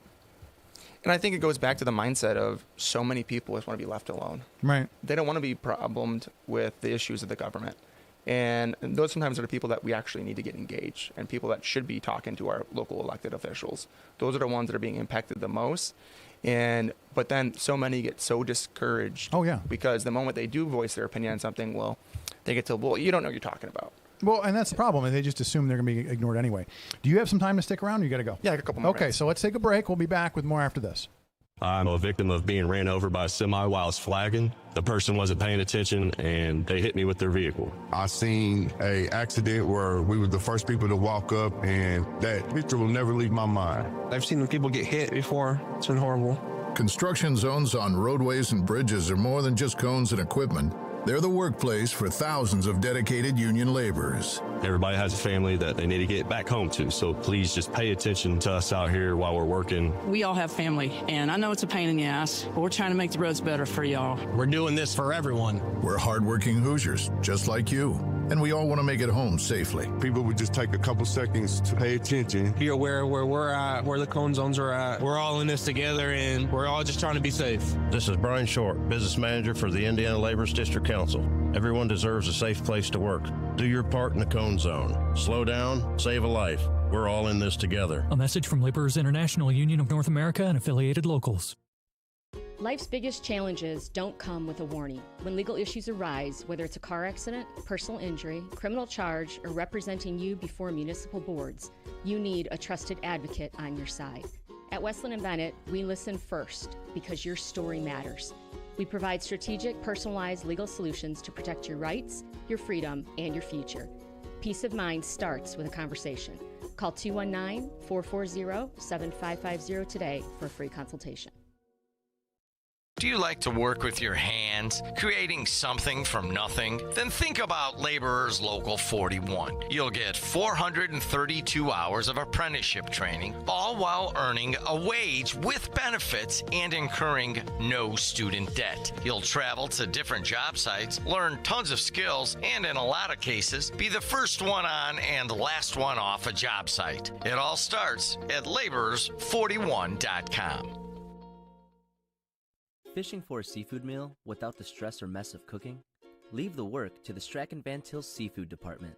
For just $1 extra per pound, we'll fry, grill, or steam your fish with your choice of 3 kinds of breading. Try our fish and seafood dinners. Each includes a half pound each of seafood and fries, and a quarter pound of coleslaw. Want the freshest catch in town? Reel in the fish and seafood selections from your local Strachan Van Til. 8:08 here in the region. Chuck Pullen with you on a Monday. Let's take a quick look at traffic and weather. Traffic in Indiana looking fantastic this morning. 80-94, 65, Skyway, Toll Road, everything moving along fantastic. Even on the Illinois side, Bishop Ford into the Dan Ryan on in, looking pretty good. 80 east and west, 294. All the usuals, everything looking good. You see anything? 219-845-1100. How is the weather? Good morning, everyone. Today we're at 68 degrees with highs of 83 and lows of 72. It's going to be partly sunny with a strong thunderstorm in spots late this afternoon. Then tomorrow on Tuesday we'll be having highs of 86 and lows of 62. It should be hazy and humid with a thunderstorm in spots late in the afternoon. Then on Wednesday we'll be having highs of 73 and lows of 56. It should be breezy in the morning, otherwise hazy sun and less humid. Fantastic. My token Republican guest, because Bob is hanging out with the mouse, Trevor DeVries, Indiana State Senate District 1 candidate, the Republican nominee, and you have a Democratic challenger in the fall, unseated Dan Durnall. And we were talking earlier, 3-1 margin on that victory. How did that feel when you won that election? Yeah, I think it goes back to, it was a very surreal moment, right? You put a lot of faith into just putting your name on the ballot. And I think one of the greatest things that we have in America is the ability to just, actually show up and put your name on a ballot. And then on top of that, actually be able to show up and actually vote for those that are representing you down in the state house, local and town council level, or even at the federal level. It's an honor and a privilege at the end of the day. I mean, it's super humbling to see the amount of support and outreach and just positive words of encouragement. And even, I'm a big fan of criticism too. So like even just getting the different thoughts of different people across the board, I mean, it's great. I really enjoy it. Well, as always, I thank people thank you for running, and I thank your family for allowing you to run, because I know that was probably a big decision to have that discussion, and it takes a lot of time away. You knock on doors, go to a lot of the rubber chicken dinners and stuff like that, meet people. I wanted to get into a couple things. So there's one specifically that we both wanted to chat about. So we've been talking about this quite a bit here on WJOB about flock cameras. And you had a post recently and you said it's time to rein in the flock cameras and deflock our communities. Hoosiers didn't sign up for George Orwell 1984 surveillance state. These cameras violate our privacy and turn every neighborhood into a Big Brother watch list. Deflock Indiana now. So I joked about, I'm glad you mentioned 1984, because I talked about how years ago during COVID, I think it was Crown Point wanted to put in facial recognition thermal cameras. And I bought about a dozen copies in 1984, and I was going to ship every one of those council members a copy, because I think they had forgotten what was in there and maybe they had never read it.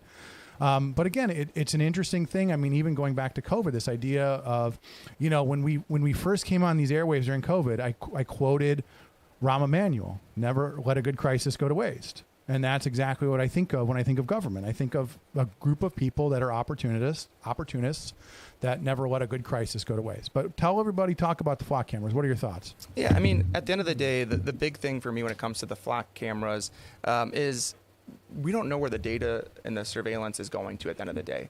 I think it can be a really good tool and has helped solve a lot of really nasty things and helping, getting children that were abducted, taken, actually back to their families. But what really concerns me is just the ultimate surveillance that, Hoosiers didn't consent to. I think at the end of the day, we didn't consent to it. We don't know what's going on. And also, this data isn't just being held, locally for, municipal purposes, but it's also being out there and sold. It's being sold to third parties, repo men and stuff like that, right? To help, make it so they can get, make $1 off of us. And I understand the argument of, hey, you're being tracked with your cell phone. Yes, you are. But it's a voluntary thing that people can choose to go with or choose not to be a part of. And with flock cameras, I think it's one of those things that it can do a lot of good in the hands of the good people. But we also are susceptible to hacks and attacks cyberly, where all of a sudden, a bad actor gets in or a bad person gets a hold of some of this information, and you're seeing it where it's being misused and it can cause a lot of harm. So I think it's a double-edged sword of, people are willing to give up their freedoms for a sense of security to an extent. Well, and it was funny going back to the Crown Point situation. The example they used is just imagine this little girl gets lost at the parade, and then we can use this technology to find her. You know what I mean? Like this always, it's for the children and things like that, which always, again, get my spidey senses tingling when they say, we're going to use the surveillance state so that if a kid gets lost at the parade, we can find them.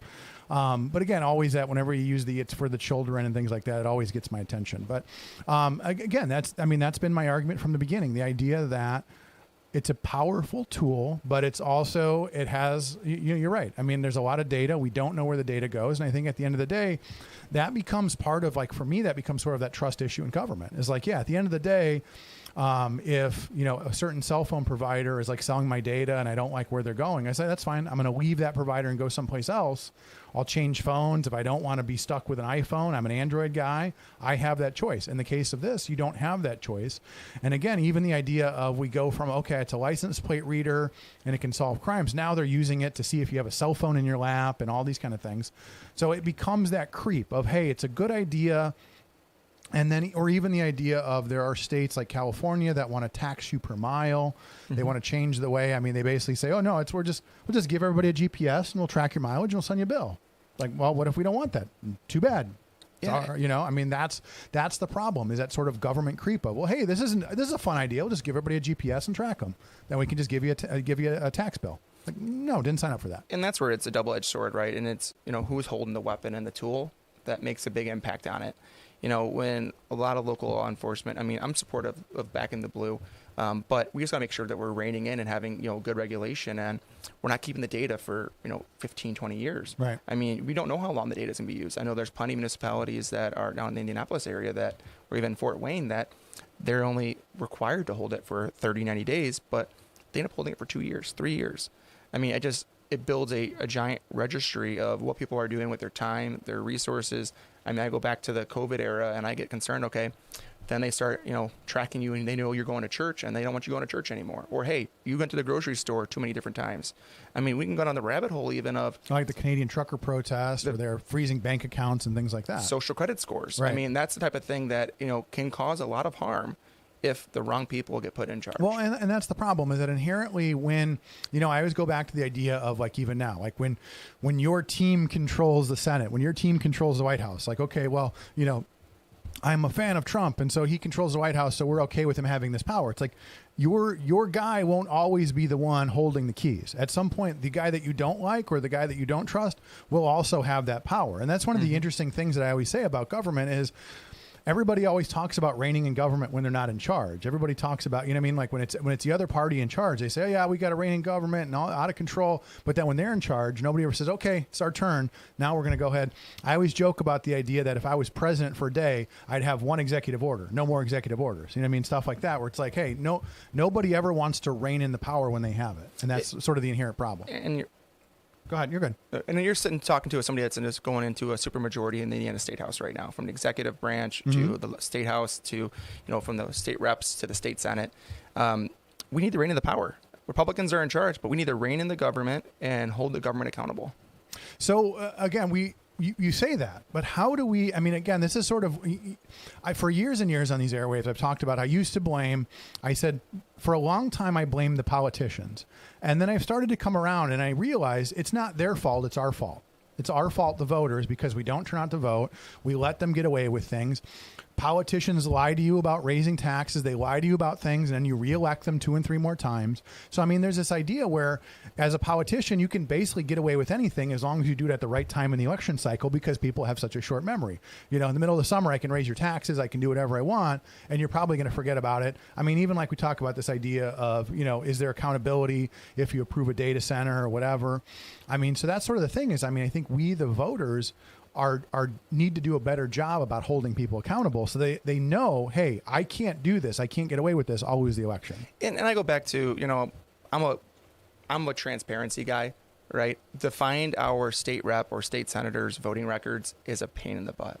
And also to know what they're voting on, it's difficult. It's not easy. So that's why I'm committed to having that on my website. We're going to have every single vote that we cast and we're going to have a reason for why we cast the way we did, Okay. and then also a short summary of what the bill actually was in common, plain English. Fantastic. Because that's one thing that I think we just lose sight of is, we have all these attorneys in office everywhere that just put all this legal jargon in there, and then all of a sudden, they're, nobody knows what's actually being said on it because, there's double negatives or something, crazy stuff like Sure. that, where people actually, we're going to act like it's a good positive thing, but really it's horrible.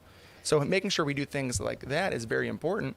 But also, and going back to the data centers for just a hot second, I think one of the biggest reasons why so many people are so frustrated with data centers is we do not have an inherent benefit to put in your local community. If a town council were to say, hey, we're going to put one in our town, but you guys will not have to have local income tax. We're going to formalize that. Never going to have it. And we're also going to reduce your property tax. And we're going to have it go down to zero or whatever that number is. I think people would be more excited about them. Well, but also though, here's the thing: don't have those. They're coming off of, hey, the lotto will go to the schools and we won't have to raise taxes. The casino. I mean, again, that's the thing is that we have a cycle here in the region of, hey, this transformational project, hey, this new thing that is going to fix everything, and then it doesn't. And that's the problem: is that all these people. That if you've been around long enough, like, yeah, I've heard this before. The casinos will get rid of and I mean, literally my first day on these airwaves was the idea of, why do I have 4 casinos in my county and you're going to give me a local option income tax? Again, same idea. It's like this county should have no local option income tax because we have 4 casinos. Where is our cost benefit? Where is our trade? What is the trade-off? We were the only Indiana county with 4 casinos, and yet we saw no benefit other than the jobs. And also, I mean, at the end of the day, somebody's putting money into those slot machines, and it's little old ladies or whoever, putting their mortgage payment, their pension payments into those casinos. Yeah. So, I mean, again, there was no trade-off to getting these 4 casinos other than, some communities got some money and then ended up going to the train. Let's take some more calls. Good morning, caller on the air. Good morning, caller. Hey, good morning, guys. How's it going? Hey, I listened to what you just said about the data centers. I think that's exactly what Hobart's doing. They're saying that we're getting $200 million and we're going to do this with the money.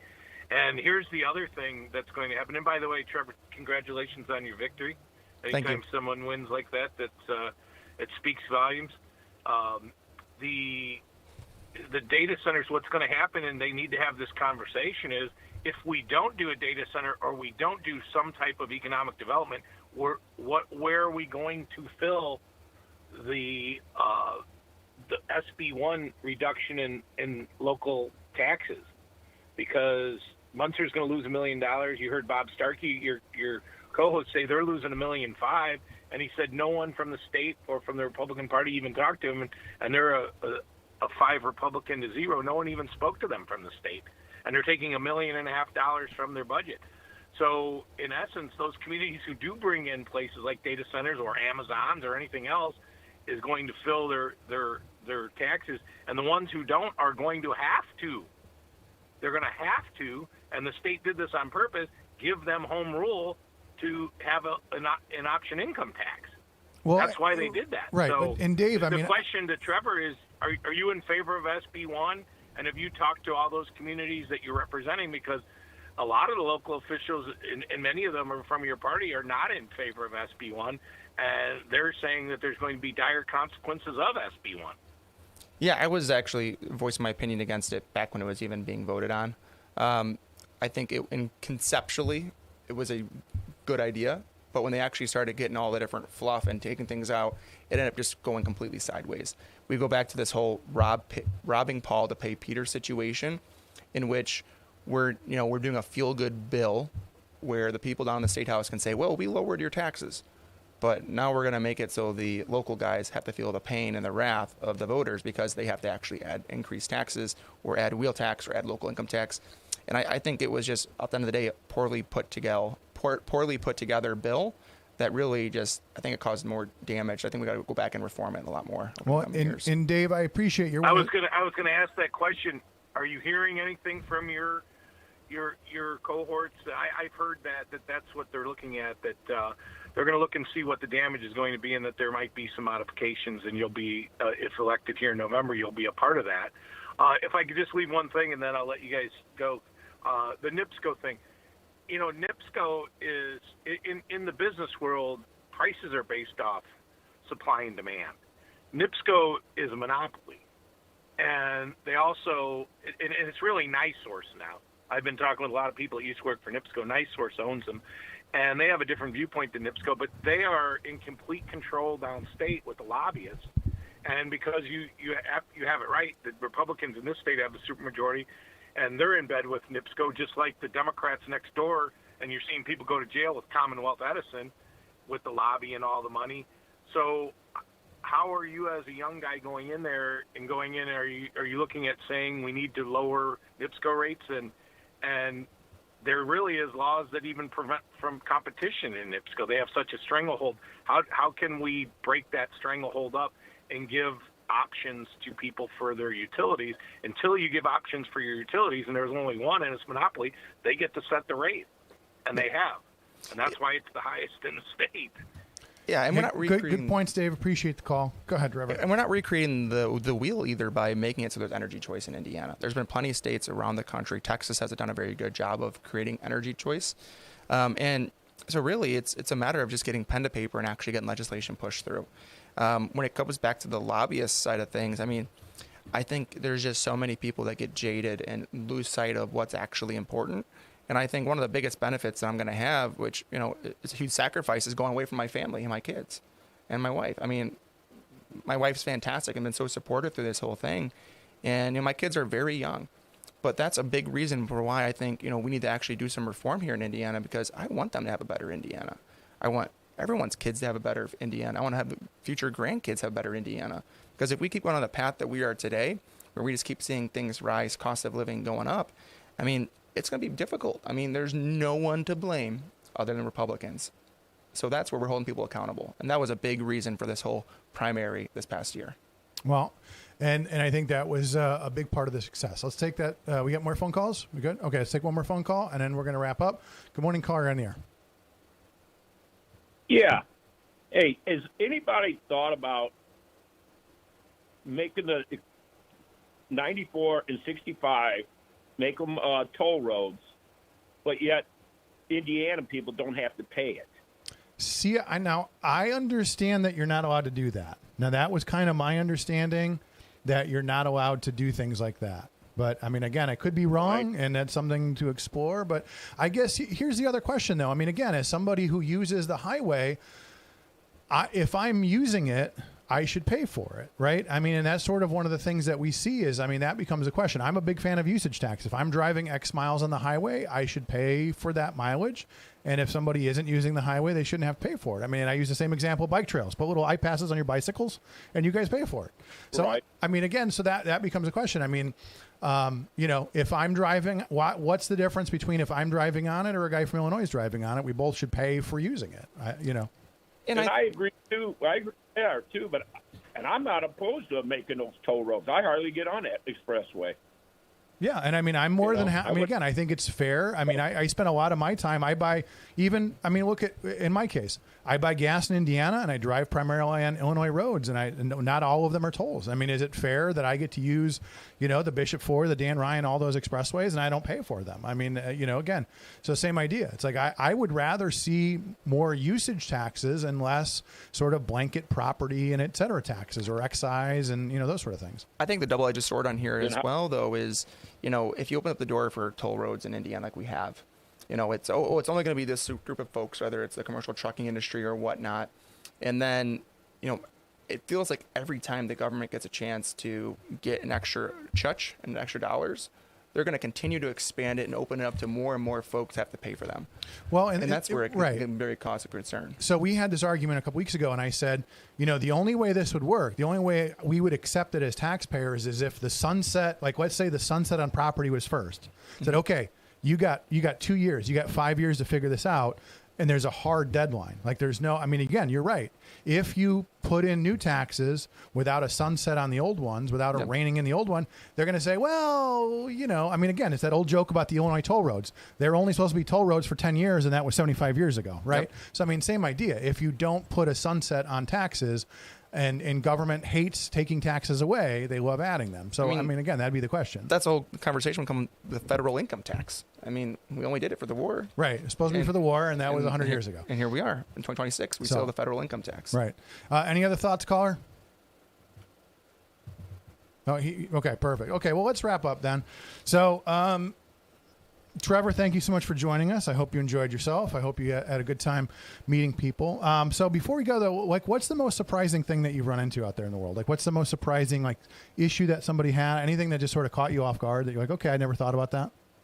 You know, one of the things that I wasn't aware of or thinking about before is really figuring out a way that we can help lower income taxes. I mean, people always want to talk about fighting to help lower and reduce property taxes, but I think I've found more people actually being in favor of helping reduce the actual income tax here in Indiana, whether it's at the state level or even just the local municipality level and the county level. People are feeling more pain when it comes to the income tax. So I'm here to say that I'm willing to look up for every different way we can possibly reduce tax burden across the board. You know, I would love to figure out a way that we can make it so those that have their home paid off, they don't got to pay property tax. I would love to find a way that young families aren't paying income tax.